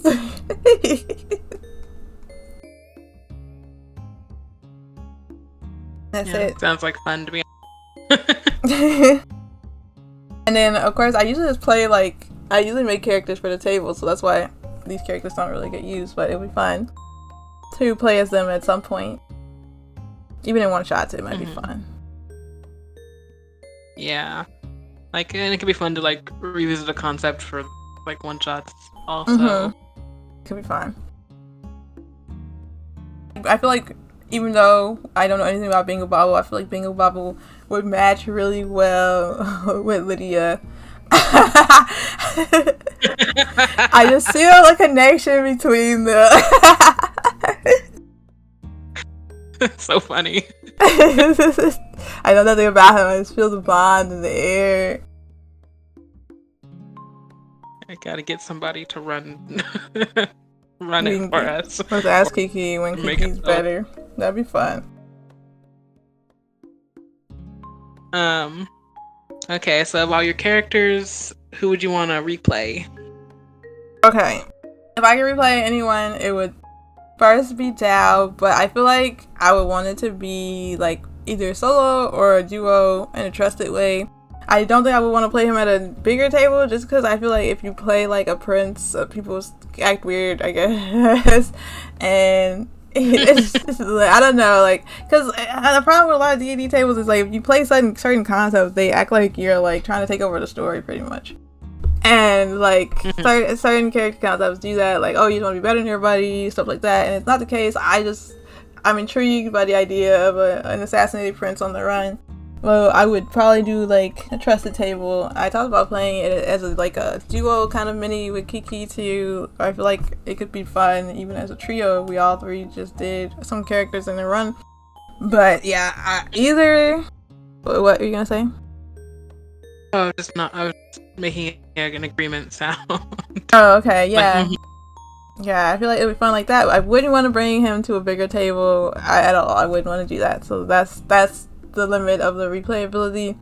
I considered Cloud Ride, but just to try to discover him better. But I feel like as I was leaving that campaign, I started shifting towards him looking for his mom, and I think that'd be an interesting concept for like a abandoned air elemental trying to find his mom. I think that'd be interesting, but also like I don't know how much I would enjoy it, so that's why I said maybe. But the person who I would want to play 100% is Turnstile. Like, she's the one I definitely know I would want to play at a real table, just because she has a story. And I like it. It's like a very sad story. Like, she makes a huge mistake, and that's why she's overcompensating to like hide what she did and try to like, make up for it. But like clearly she hasn't learned her lesson, obviously, since she like still runs into trouble and stuff. So I want to play her just to experience it and see how it goes and where her story would take her, and see her past come back to haunt her and how she would grow from it. That's why I would want to play her. Mm-hmm. That's it. Yeah, that sounds like a lot of fun. Mm-hmm. And those are the characters we like to replay, or characters we want to play just for the first time. We can talk about the characters we're not playing again. We're cool not playing them ever again, and I feel like we responded the same. Which is, yeah, like, I am good not playing a lot of the characters or any of them. That's why I'm good. I'll replay Dalv under certain circumstances, and maybe Cloud Ride, but honestly not that interested in like bringing anybody else back. Not even for a one shot. I'm cool. Yeah, and like I'm kind of the same. Like I'm like, I feel like I said, they exist kind of where they were, and they were like fun to play for when I played them. If there were characters who didn't get like a lot of player develop well, I usually just base a character off of them. Like for Glimmer, like you didn't get to play her. Yeah, like for Glimmer, even though I didn't get to play her concept was like she was gonna be very like boisterous, even though she hadn't actually like she would always be telling tales about like great adventures she's been on, even though she hadn't actually done all that stuff. And so I really like the idea of just like a character who was kind of a liar. So then I kind of like took that concept when I made Fable, the one who was trying to save her library, because her whole concept was going to be that Yes. like she is a bard going out to look for adventures to write about, but she was going to like really exaggerate uh, the adventures to like get people's attention so they pay more attention to her and like she can get money for the library. So like whatever adventures the group was going to go on, she was just going to beef them up by like 100%. And like her whole like thing as a bard was like being in the background kind of, and like she'd do things like putting background music in the scenes, or like uh using her magic to make it seem like there was like more people than there were. Ooh. um I can't remember what class she was, but I do remember that my coworker had played another bard with I think from the same school, but he was he was a liar. It says something So fun he about was it. trying not to be recognized. Yeah, he was trying not to be recognized by her because he was like talking about like how he was like a great general and stuff. But he really was like a coward. I think playing a liar But would we just be didn't get to play fun. with him. Yeah. Um. So yeah, that's usually what I do. Like if I had like a character concept that I liked enough, I'll usually just try to like use it again. But for a new character, rather character back, because I like I said, I like to kind of create the characters for the games that I'm playing. I feel the same way. I prefer to just remake a new character than bring an old one. Also, I just don't know how people do that. Like, just bring their character over and over. Because I feel like when you do that, you like drag along parts of it that just don't fit anymore. You know, that part should have been left at the other table, and then it kind of doesn't fit or it becomes awkward in a way. Because like the thing about these Dungeon Dragon games, when you're in the other world, it kind of makes the character be in that world. So you're kind of like trying to snatch them from the other world into this one.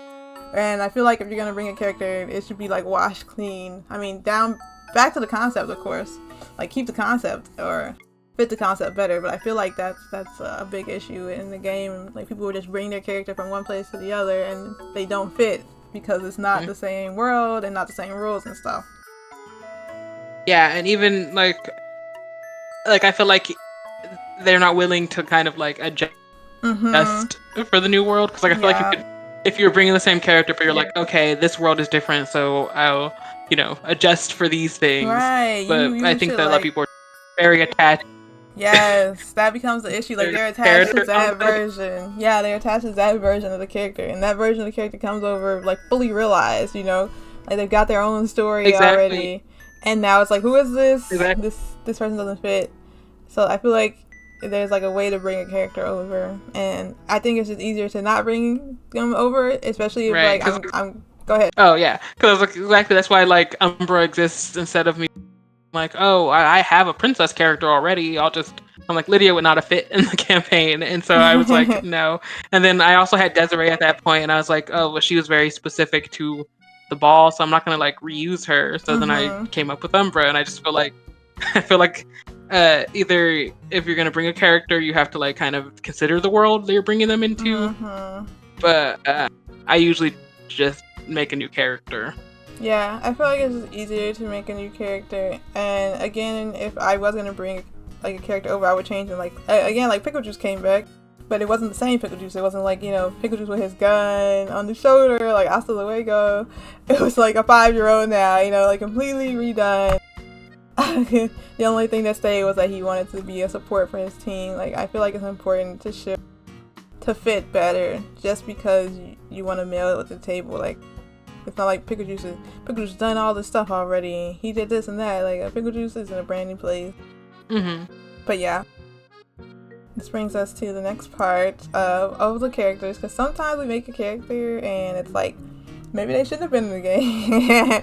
Or like maybe this concept was just not proceeded for a game, and that's why I put that section of who do we think would fit into a story more, whether it's like a written prose novel or like a comic, or even just like fun to write little blurbs about.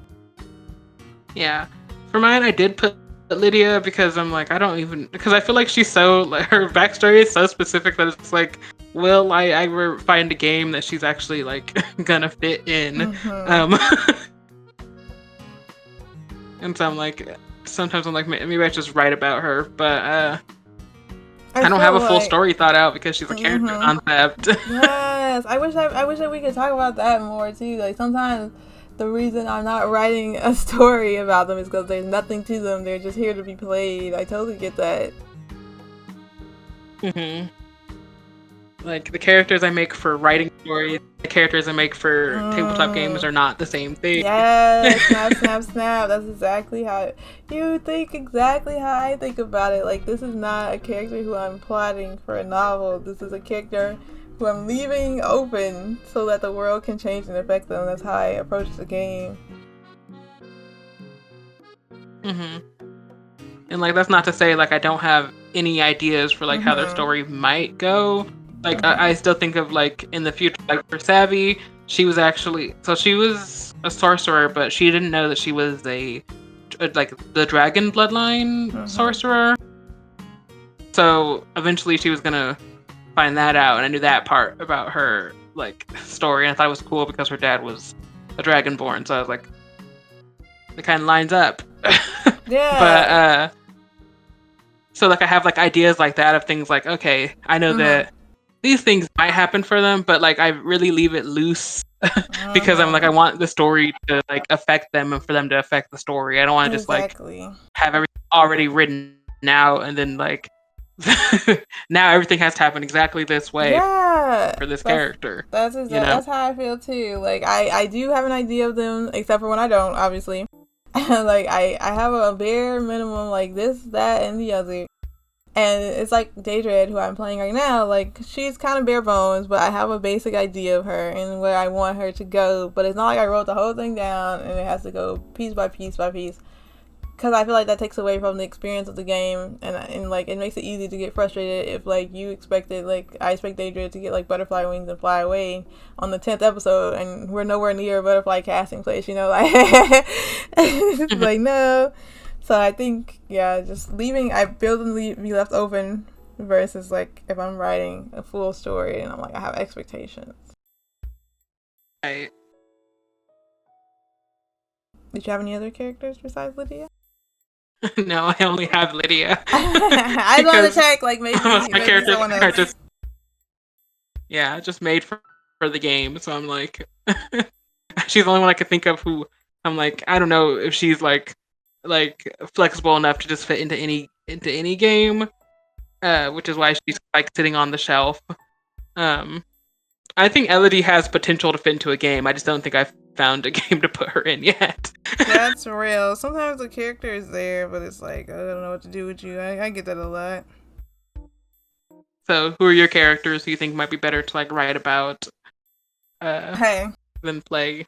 So after like it's been like a year or two since I played these characters, and sometimes when I make characters I'm like I never want to see you again, which I do a lot, but then they come back into my mind. Like sometimes I'd be like get out of my brain, but sometimes I come back into my mind. And the one character who I was surprised to see come back was Shep, because he was not like he did not make like a huge impact when I played him. I actually had to start playing him front line. He was supposed to be support, but after the team dwindled, he had to become front line as the druid, which was kind of hard to do because he wasn't built to fight like that. So I had to kind of do my best to strengthen him up. But when I played the game and we got to his village and we met like his betrothed, because he's in an arranged marriage, which he agreed to. So it wasn't like he was being forced. It was agreed so they could make peace between their towns and have a bigger shepherd field, which I thought was really cute. Like these two like feuding shepherd towns. The sheep and wolf people, and then the harpies, the bird people. They were each sheep farmers, and now they're merging their villages so that the whole mountainside can be shared, and that was the story. And I was like, cute. I know. Like, as like he like interacted with the partner, I'm like, I really like them, and I kind of would just like to explore just like slice of life with them. Like, not even a big huge story, because I don't imagine like, you know, a terrible big world-ending thing happening to them. Their world ending is not being able to watch their sheep. Like, they're really peaceful. I just think doing like a couple of cute comics about them would be fun. Just like to see them and experience them. I fell in love with him over like the year. Like, wow, I guess I do like you, Shep. You just aren't meant to be in a game. Like, you should be standing on the mountainside with your partner, and you guys are just living a shepherd life, and that'll be cute. So he was like my surprise favorite who came back to life in my eyes. Because I really put him down and was like, darn, you're on the cloud ride chart. He brought himself out of it, and I was like, okay, yeah, maybe I would draw a comic about him, because I think it'll be cute and fun, just like something soft to do. And then after him, I put the twins, Bada, Bobby, and Dobby. I would definitely rewrite their entire story.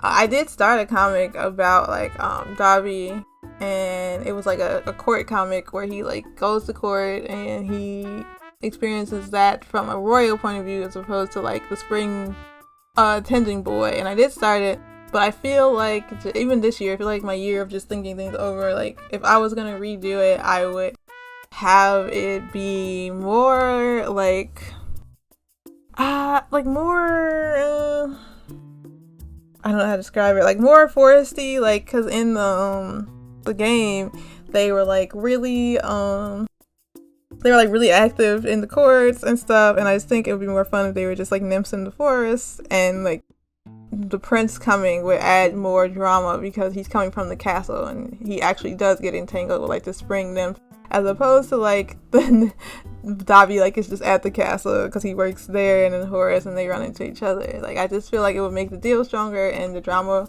more active. But at the same time, I thought about an AU where they're like in the real world and they're just like two companies, and the prince has like the bigger companies, like giving very K-drama, right?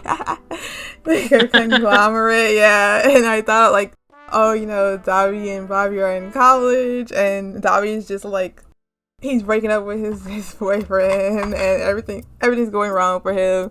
And then like the rich guy, it's very, very cliche, but I was like, it'd be so funny, because then the second story would be Bobby on a wrestling team, which I did draw before, because they like live in two separate lives.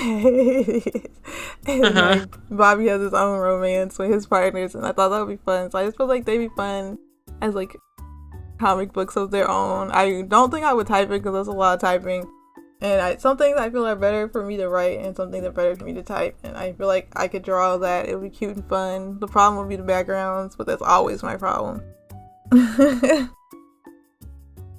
And then the last would be Cloud Ride. You see, I constantly want to give Cloud Ride a chance because I feel like I did him dirty. And I feel like it would just be like a really quiet comic of him just like traveling, trying to find his mom, and I feel like that would be nice.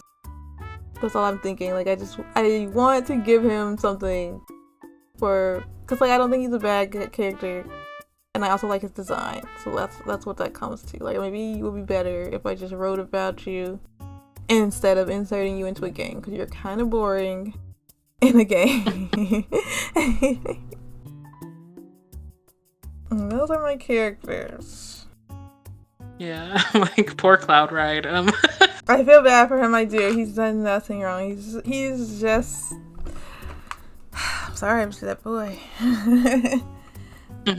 He did was leave his mama's house and try to go and explore, and I'm like, I'm sorry, I had nothing to offer you. I'll be real though, if the murder mystery did happen in that game, it probably would have turned to ties though, but by the time we arrived to the game, the murder was over, and I thought that was weird. So I feel like that affected the playthrough. Yeah, I don't know if I ever told you that. Yeah, I don't think so. yeah. So I feel like if he got into the intrigue, that would have changed it. I think he would have really gone for it. But there was literally nothing to discover that bad in that game, which made it hard to play because he was really trying to like learn about the world and look into things.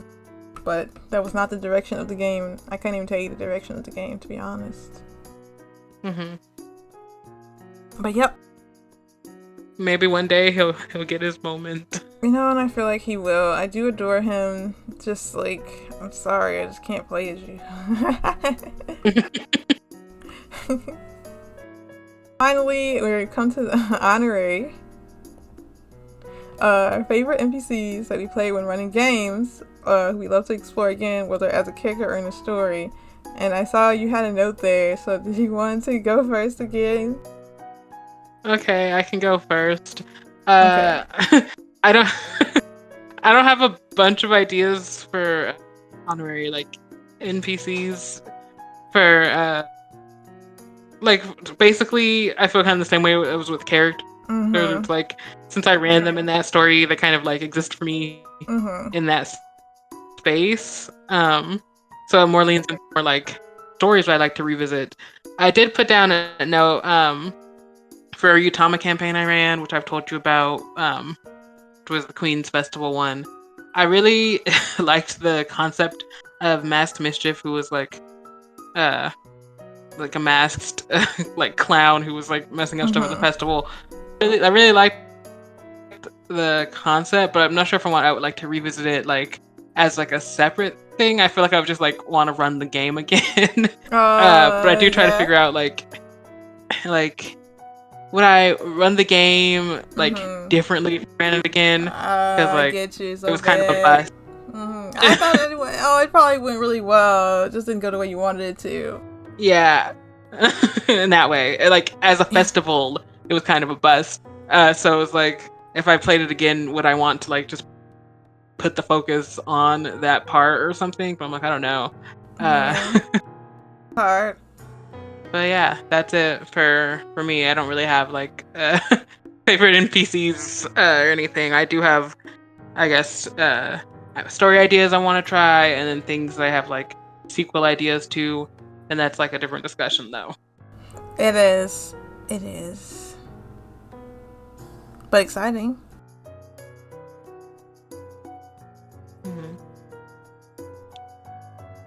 So what about you? Favorite NPCs? Okay, I'm like you. I rarely have favorite NPCs except for Dylan. That's my baby boy. rare for me to like NPCs. As you know, I'll throw an NPC off the clip any day of the week. But I don't ever think about their stories further than the story they're in as well. Like I'm usually like, you were built for the story, and that's where you will stay. That's why I only have 2 here. And one of them is Gigi from You Have Until Midnight, and he is an NPC from one of the islands. He's the knight to the older brother of one of the characters, and I don't ask me who because I don't remember anymore. And he is he's in love with the prince, but his love cannot happen because of the situation that they're in, which is their island is pretty much getting drained of resources. And so that's why the arranged marriage must happen. So I like him. I would like to explore his like forbidden romance. You know, a knight prince romance is just something we all love.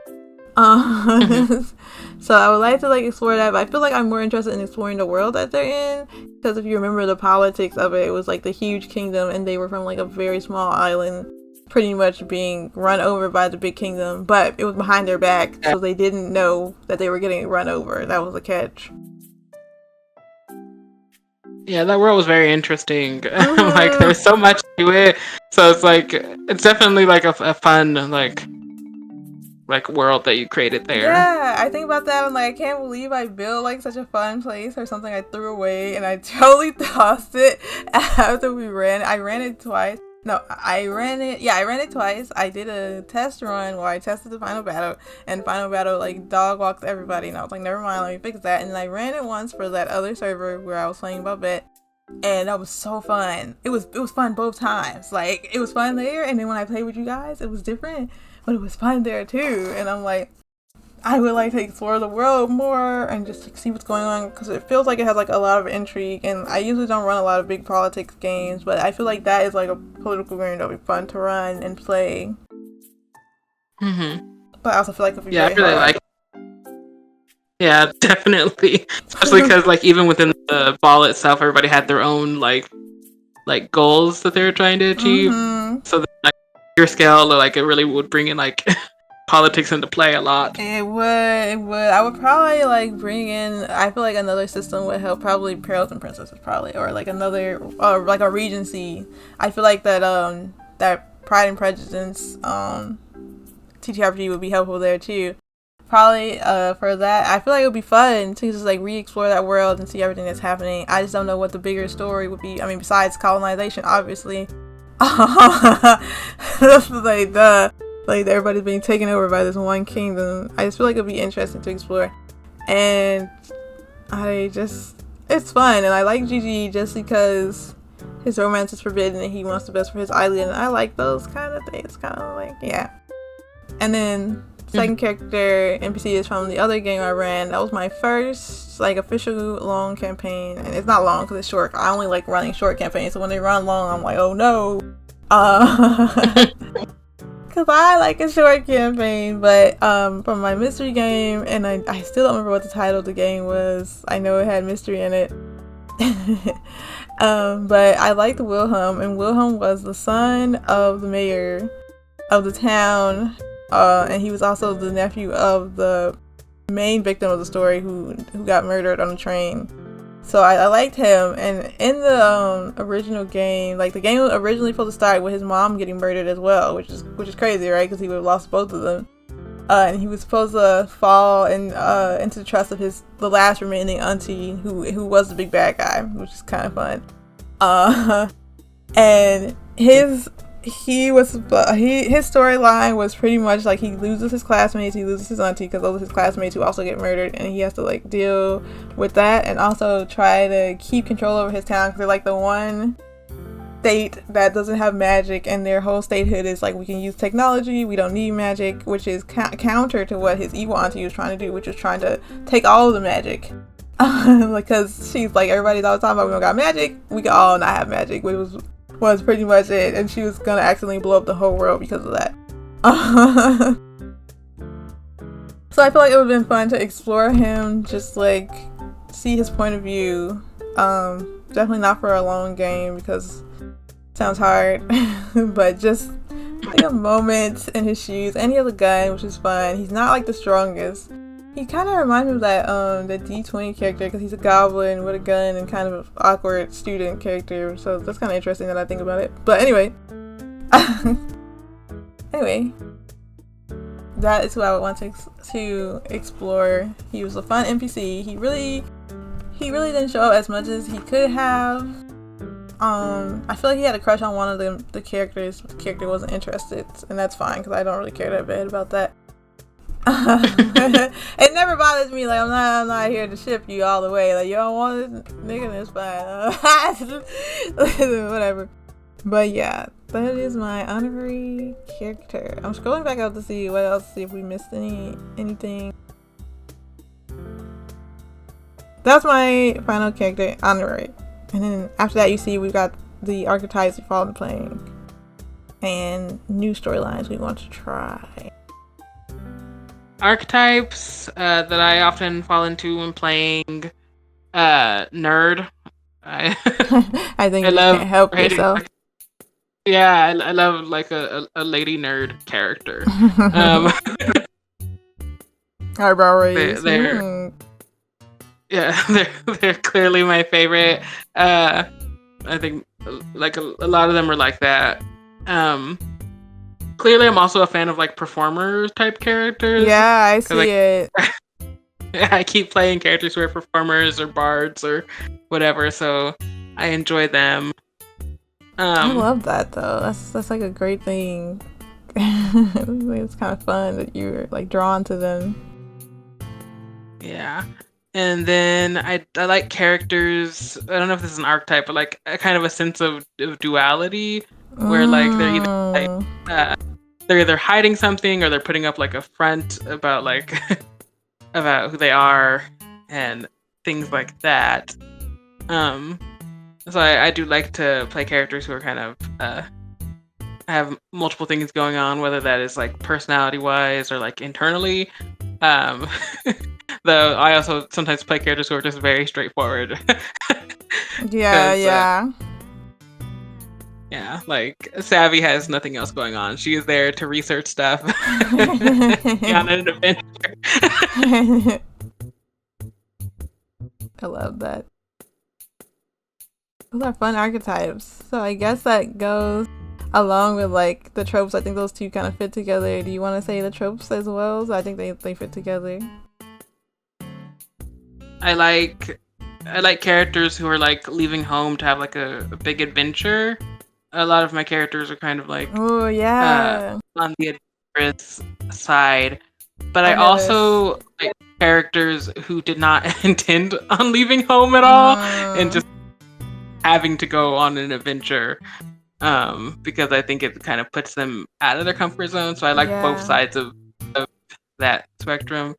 Though I think I've only played a couple of characters who weren't intentionally going on adventure or didn't intend to go on more adventures. I think I tend to lean towards playing characters who are more like on the responsible side. Though I do enjoy playing characters who have like who are like a bit more like chaotic. I don't play them a lot. I do tend to be responsible. I think it just like is a balance thing. Like if the whole team is already wild, I'm like I think there needs to be like but I like a to balance. see you. I like to see you leave that though. I like to see you go and branch out, like, because it's not your responsibility to manage and balance everything either. Yeah, but it's more like it's not like like the responsibility. Like I'm like, oh, I have to keep everything in track. Except for when I was trying to do that. It's more like if you're on a stage and there's 5 clowns, there also has to be a straight man type deal to kind of bounce the energy off of. If we're all clowns, I like a stage full of clowns personally. I don't know. I get what you're saying. So I think it'd be fun to see you branch out of that. Yeah, definitely would like to try doing more of that. I really liked Leah for that because she really was just always doing something. And like not in a like she was purposely chaotic way, but just because she's not very like thoughtful, so she will just do her first impulse on stuff. But also, I rolled really bad, and she was kind of a girl failure, so I really, I really liked Leah. We love her anyway. We love her down. The first thing she did was put on like a cursed necklace, and so the whole team was cursed because of that. Well, but it was okay. It was a lot of fun. Even though she added almost nothing to the team, when she said, "Leave me behind, I'll just lay here on the ground," they were like, "No," and picked her up. So, Lord. The drama. So, I guess that leads definitely into like what you would like to play more. I mean, you've already started, so you can like delve into it.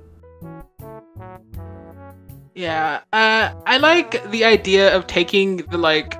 I usually do like a lot of kind of research type of characters, but I do want to one time play a character who is more mad scientist. Savvy's the closest I got because she is a little bit like I said, like she's kind of just like doing her thing.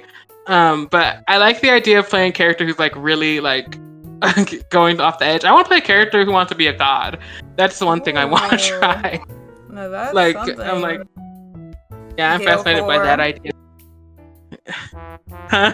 I said Gale Core from Baldur's Gate 3, but I did not like Gale, so be better than him. Sorry to the Gale lovers, sorry. Yeah, so like I would like to play a character who's like, I'm gonna be a god one of these days. But I also would like to play a couple more characters who are either like a bit more chaotic or just like have harder personalities to get along with. I really like a grumpy character, or like a character who's just kind of like I'd like to see you play grumpy. That would be fun to see for me. Yeah, and so one day my character family tree will have more characters based off of Leah probably because she was fun. That's fun. And I think there's anything else because I hit all the casters yet? I think I have. Let me see. I have my wizard. You missing through it. That's Elodie, but like I haven't played her. That's true. Did I do I don't think I've done a cleric actually. You had that healer idea, and that's it. I think. Yeah, because I did. The first character I ever played was a cleric in high school, but that wasn't my character I made. That was the character I was taking on. Cleric might so I don't think I've actually. Yeah. Like, it was very disappointing to me when I started to make a character on 5e because I was like, oh, I'm going to play D&D, and I was like, oh, I want it to be a healer, and the only healer is cleric. I was like, oh, I see. All the classes I knew were not here.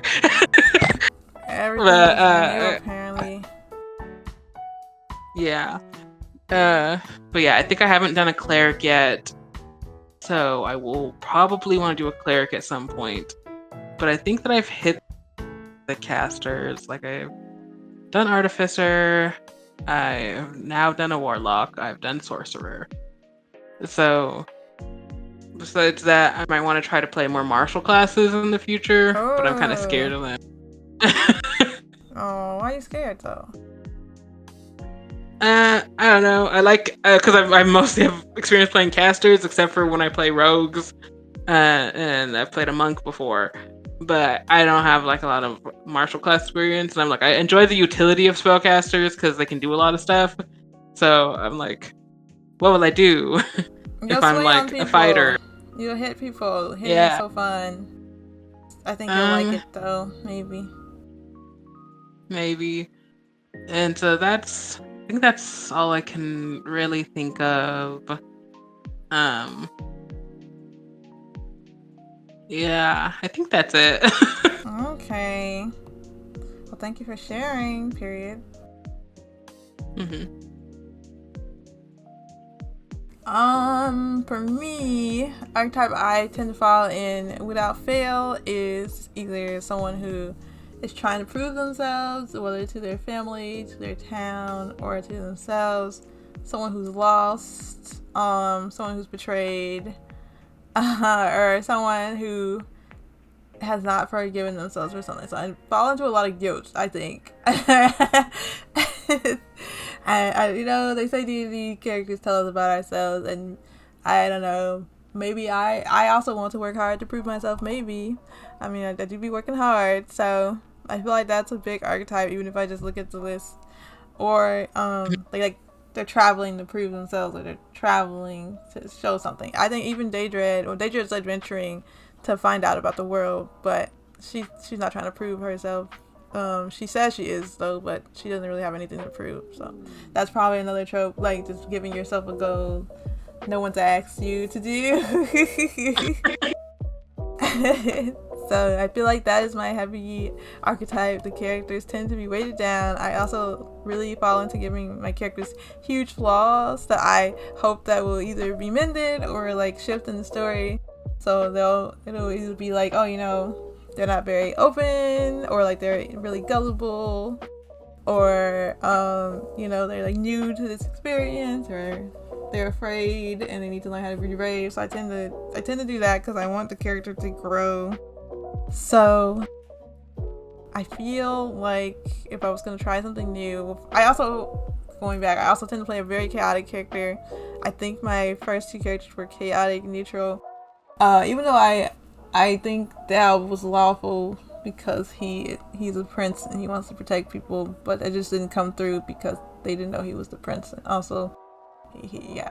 So I tend to play like that, or like a defender. So I think it'd be fun to play someone who's less chaotic and more stable. I say that, but I played as like Ben and I played as Shep, and they were not chaotic at all. So there's that. I guess I just want to play like someone who's confident in what they're doing, what they believe in, and they don't feel like they have to prove anything. I think that's what I want to play. Like someone who's like, I know what I'm doing, I know what I'm trying to do, with like firm ambitions and like just is not like afraid of failing somebody, or someone who has a family that already, you know, supports and loves them and they don't have to prove themselves to them. I think I want to do something like that, which is funny because when we were introducing the characters, a lot of them did have something to prove or something to fix. So that gives me something to think about. Yeah, I'm like, it does give, like, I'm like, why don't my characters want to run away? That's interesting, but no. uh, uh, but yeah, I guess like I feel like it comes in to like how like since a lot of people use D&D for like escapism, like what like is the thing that you want to do? Uh, which I guess is interesting. I feel like it's a conversation to have with more people. Like, what kind of characters do you tend to play? Yeah. I want to know. I feel like it does like open up, because I know some people play clerics black because they want to be useful, or people play paladins because they want to be strong and stuff like that. I know there's like a lot of conversations about that just on the internet. So I think it's interesting, especially since I played a mix of like casters and casters and fighters, but I don't think I played a lot of casters outside of druid. So I think it'll be fun, like you saw on my other list, to play like wizards more or like sorcerers more, just because I want to just play with the magic more. I do feel more confident playing as a front line, which I wonder what that says. Like putting myself on the front line all the time. Like, yeah, I'll take the hits. That's kind of interesting. Except for George. George was in the back. He was always in the back. But I feel like if I look at this like list of characters, like George was in the back and everyone else was on the front line, which I think that's interesting. Mm-hmm. That is funny. And I've never played Paladin though, so these are like rogues and fighters and druids. But I'm like, I'll take the front line. I'll take the hits. Everybody stand in the back. Like, what is that telling us? I think it'd be nice to play someone's in the back and someone who's confident and things like that. I feel like that'd be a fun thing to try to do. I thought about doing that for my solo game for Ironsworn, like a confident soldier. I can't remember what they call the iron people there anymore. I just read the book too. But I thought like being a confident woman would be really nice, just like to shift things. Yeah, that'd be fun. Yeah, I'm looking over my list. Though I feel like if I look at my characters, it's more like I'm like between responsible and not responsible. Phoenix and Umbra are definitely the most responsible. Fable was kind of responsible, but she was like really being like, she's more interested in being like the narrator in background, so she wasn't like making a lot of group decisions. She was just more like watching. Leah, like I said, she was kind of everywhere, but I really loved her for that. I feel like Desiree is similar in the fact that Desiree was just like like I said, she's had her like one goal and she didn't have like any responsibilities. It's interesting. So that was fun. We never got to see Glimmer, so I don't know how she would have developed. Giles was just there to steal stuff. But I think it's interesting that you play these characters who are like performers, or they're like escaping or on the run or in motion adventuring. I feel like that tells us something, kind of like a quest for freedom. Yeah, probably. Don't sound so down. I say as I was like, I'm putting myself on the front line trying to prove myself. Yeah, so one day I'll try to play a character who's more carefree or chaotic long term, I suppose. I would also like to play like an intelligent character. I like to play dumb characters because I don't like to do a lot of thinking. Although as I look at this list, this is not like a full list of dummies. It might be. And I'm like looking over here like, yeah, dude, I don't think anybody on this list was very intelligent. Except for like Lee Holly and Basement, and of course the twins had to have some intellect on them. I feel like Carrot Top and Cloud Ride also. So it's like half and half. But I just feel like I would like to play a character who has a higher intellect than 10. Probably where the wizard comes in. Yeah, one day I'll play more characters who just are not thinking about what's going on in the story at all. Even though I always am. I know you are. Also, I'm always thinking about it, which is kind of funny because I do like to play like the character just in the back, not knowing what's going on. Like even if you look at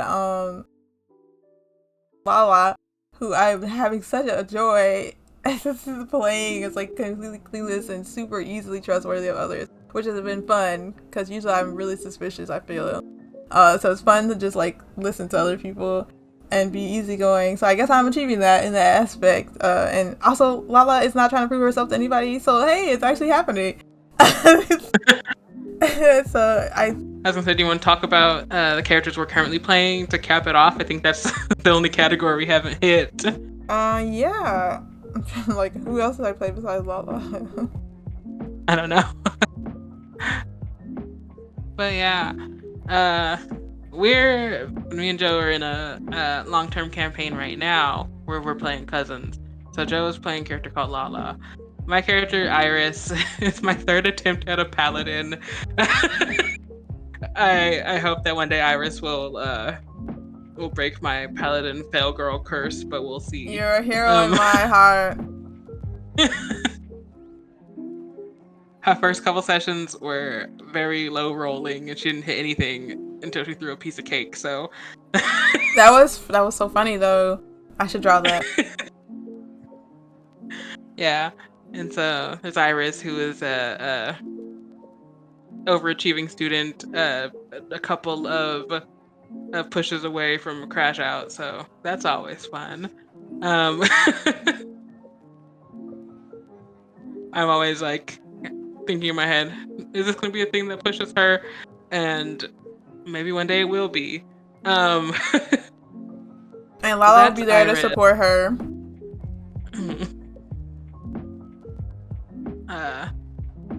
And then the only other, there's two more actually, because there's Lumina, who I'm playing in the Sunday game, who is more of a cameo character since she'll only be around for the arc. But I'm enjoying Lumina because there's a lot going on with her, but also because she's just like she's like, her foot is halfway out the door, but she's also like she has her own things going on. I enjoy Lumina. I like that she kind of has like she's kind of irritated all the time a little bit, but she's also like, I like her like too. I got it. Yeah. I enjoy her. A complex character, which I feel is really needed at the table. I do want more complex characters. I feel like, she's very nuanced. Like you said, you like having a character who has a duality, and I like that about her. I really enjoy her story, and I like how it's coming along. Of course, I worry about like overdoing it because I know, but I feel like it's hard because it's Desmond. It's just like a tragic story, and like these people are evil. And I can't. Yeah. If I like went easy on it, you would be like, "What's going on? Why is Bento just like chill all of a sudden?" So it's like, one of those situations. But I'm like, I like her character, and I feel like it's definitely different from Phoenix. Just like she feels like a more strong-headed character. Not saying Phoenix is weak, but Phoenix should be falling over. And even though Lumina, it does, it has sensitivities and it's hurt, Lumina is kind of like, I'm about to like barrel through this and fight for what I believe in. Not saying Phoenix won't fight, of course. Just saying Lumina has a bit more headstrongness. Yeah, she definitely does, because like I feel like something I haven't touched on, but I'm not sure how important it is that Lumina is the older twin, so I feel like she has a kind of a big sister sensibility to her, and so like she's not quite no nonsense, but she is kind of like very like ready to like kind of go into things. Like I said, she's kind of like a if she sees the path, she'll go for it type character, rather than thinking it through too much. And that's why I feel like that's the way that the they bounced each other out when the twins were together, is that I feel like Luminous was the one who was like more thoughtful, uh, and like more easygoing and kind of like the more like I'll plan things out. But Lumina is much more like charge forward type. Right. Even though she's also very aware of the fact that she's very small in a world where like she could easily get hurt. So that's why I feel like she's kind of nuanced, because she's not like she's not reckless, Right. but she is like ready to like move forward if she thinks that that's the thing, that's what we're doing, and that's kind of who she is. Yeah, I think you're doing a great job, and I think it's a good character. Yeah. Yeah, so I am enjoying her. Glad. Like, we'll see how this Desma arc unfolds, because I'm like, there's a big potential for more tragedy, but I'm rooting for her. There is. I'm very nervous. I think we should talk about the games we're running next time. But I feel like I really want to hear about the games you're running. It sounds like you ran more games than me. I feel like I'm really new to running games, and I don't know. I've run a lot of different games, but I usually run them like shortly. So I don't know if I've run. I feel like you have more experience because you've run like longer. But I've just like tried different stuff. And then the other character is, I think that Sova counts because like that is a game. Mm-hmm. So yeah, there's Sova, who is we're playing also a text. What's it called? Play by post. A play by post game. And so I have a witch named Silva who is she's an apprentice witch, and she's learning about magic. But she's on the side of quite a character. I want to try another one after Umbra, because I enjoyed the fact that Umbra is just kind of like Umbra was very shy when she was talking, and like, we'll say her piece, but Silva's not shy. She just like it's like, I'll just say my piece and that'll be it. And if there's more to say, she'll say it. But she was like, I don't have like, whatever my thought is, I can probably get it out in like 5 words or whatever. She's a fun character. I like her. I also think she's pretty headstrong. Yeah, she is, and so like I'm enjoying her because she is very headstrong. She's like doesn't really put up with a lot, and so I do enjoy that about her, especially after playing like I do love Phoenix, but I'm like Phoenix was willing to take on a lot of people's problems that are not her problems, and she's like very helpful, very kind, but like sometimes it's like, oh, Phoenix, if only you were more mean. Definitely. I feel like, though, this is like a testament that I feel like we are kind of leaning into changing how we want to play characters, so that's it's really exciting to hear. Yeah. So yeah, I've been having fun with characters we're playing. I'm very curious to see how Iris will develop specifically, because I'm like, I purposely put her on like the precipice of like going off the edge. Just seeing like what'll be the thing that finally does it for her. What will be the straw that breaks the camel's back? Yeah. I am having fun playing as Iris's cousin. I think it's fun to play characters that are related, so that was kind of a fun thing for us to do. This is my first time playing a wizard in a game, so that is very exciting for me, because I haven't played a wizard at all in any game. I wanted to give it a try. I took on the warlock, so she's a wizard warlock, which may not be the best build, but I'm always chasing the story, especially since I'm so bad at writing a story. So my character is like Lakeisha Brown. She goes by Lala, and she has a warlock pact with a genie. Mind you, this genie is based on Megan Thee Stallion. I love Megan Thee Stallion. And I was like, it'd be so cool to have Megan Thee Stallion as a patron, because I feel like Megan, like, her music makes me confident, and I wanted to make a confident character who's for the girls, for the building up girls' confidence. So that's what her goal is. But Lala has like never faced hardships, in that she's used to like everything's gonna be positive, everything's going well, I'm gonna make friends, everything's cool, my parents love me because both her moms love her. And so she's now in a situation where like there's like these rich kids, and like it's a different challenge for her because she's not used to like not making friends easily. And she's like, how do I find the hotties, pretty much.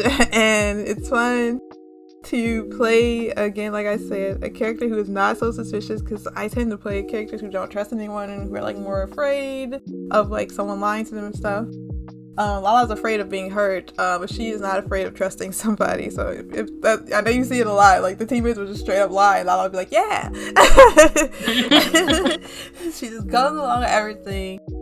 Like, so funny, like especially like for the characters who are like usually wrong, Lala's still like, yeah. She just goes along, because I really wanted to try something like that, because I know I fall into the trope of being like, we shouldn't trust them, you know, oh, it's too dangerous to do. I wanted to be someone who's like openly trustworthy and like thinks everybody's on their side, which I feel like Daedric kind of has a similar aspect in that. But yeah, and then in the Sunday game, I'm the GM, so I'm not playing any character. I guess I'm playing every character as the NPCs, but I'm not like a player. And then for the witch play-by-post, I'm playing Kara.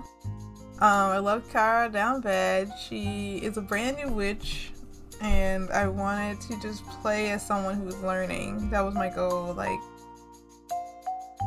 as a GM, like, you tend to like play as like knowing everything and like being all the information. So I just kind of wanted to break from that, and I wanted to be in like the learner seat. That was pretty much my goal for a character.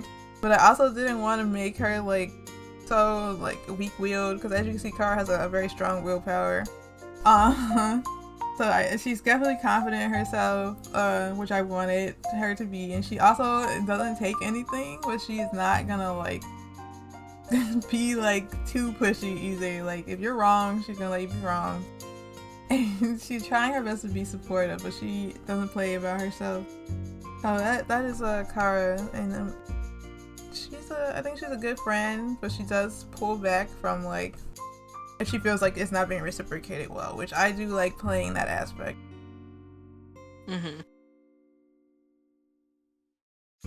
Yeah, and I like Kara and Silva's friendship so far. I've been enjoying like their dynamic. It is interesting because it feels like they're not that similar, but they get along. Yeah, I agree. Like, I feel like it's like they're very different, even to the like. I feel like their like symbolism is different, or like Kara is very earthy and like on the ground on earth, and Silva is very like like there's sky and clouds and up in the air, and then like even their backstories with like Kara being like, I ran away to the mountain to like you know, get away from the city and enjoy myself, while Silva's is more like, I was sent to live at my aunt's house during my witch year. Yeah, but I do want to comment that like what you were saying about the earth and the air is really interesting, because Silva is often coming down to the ground, and Kara is often getting flowing up, or like she's incorporated in the wind too. So I feel like that's interesting how their concepts intercept in that way. Like two very separate things are like interacting.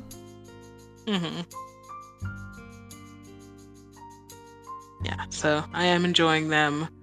Yes, it's nice. I feel like getting into Kara's mindset is really peaceful, because she is really like at peace with what she's decided to do. Yeah, she did dip on that man, but whatever. And you know, she's like coming to terms with her decisions, which I really do like. And the magic is just a challenging part for her, so I just hope she's able to learn more. We love to see growth. Growth in my hand motion. I did a hand motion too. Oh my god, C20. And I think I think that concludes just like all the characters that we played, kids want to play, just like talking about characters in general. I think it's been a real fun chat, and Yeah. And we can talk about games we want to play or games we've played in the future next time if we do like a chat. I think that'll be fun. I have like a lot of story ideas that I do want to do. I just haven't like either sat down and write them, or like I have to like figure out what system I want to play them in, and that's where I'm at with some of these ideas. But you know what, KK, this is gonna be your time to have the big chart because I'm gonna be the one with the one sentence next time. You're gonna be like, all these stories I want to play, and mine's gonna be like mouse with stick or something, you know. Yeah, I have a lot of game concepts even when I'm planning like one shots and stuff. My sister will be like, that looks like a video game. Like you're like literally just created a game, and I'm like, well, you know. But like, yeah, I love like the idea of like mechanics and like playing them into the story. I like working it all together. Like, how do I make this mechanic work with the story overall? And so that's like what I have a lot of fun with. Which I think is very cool. And as you know, like, I don't know, like, I feel like creating is just hard for me.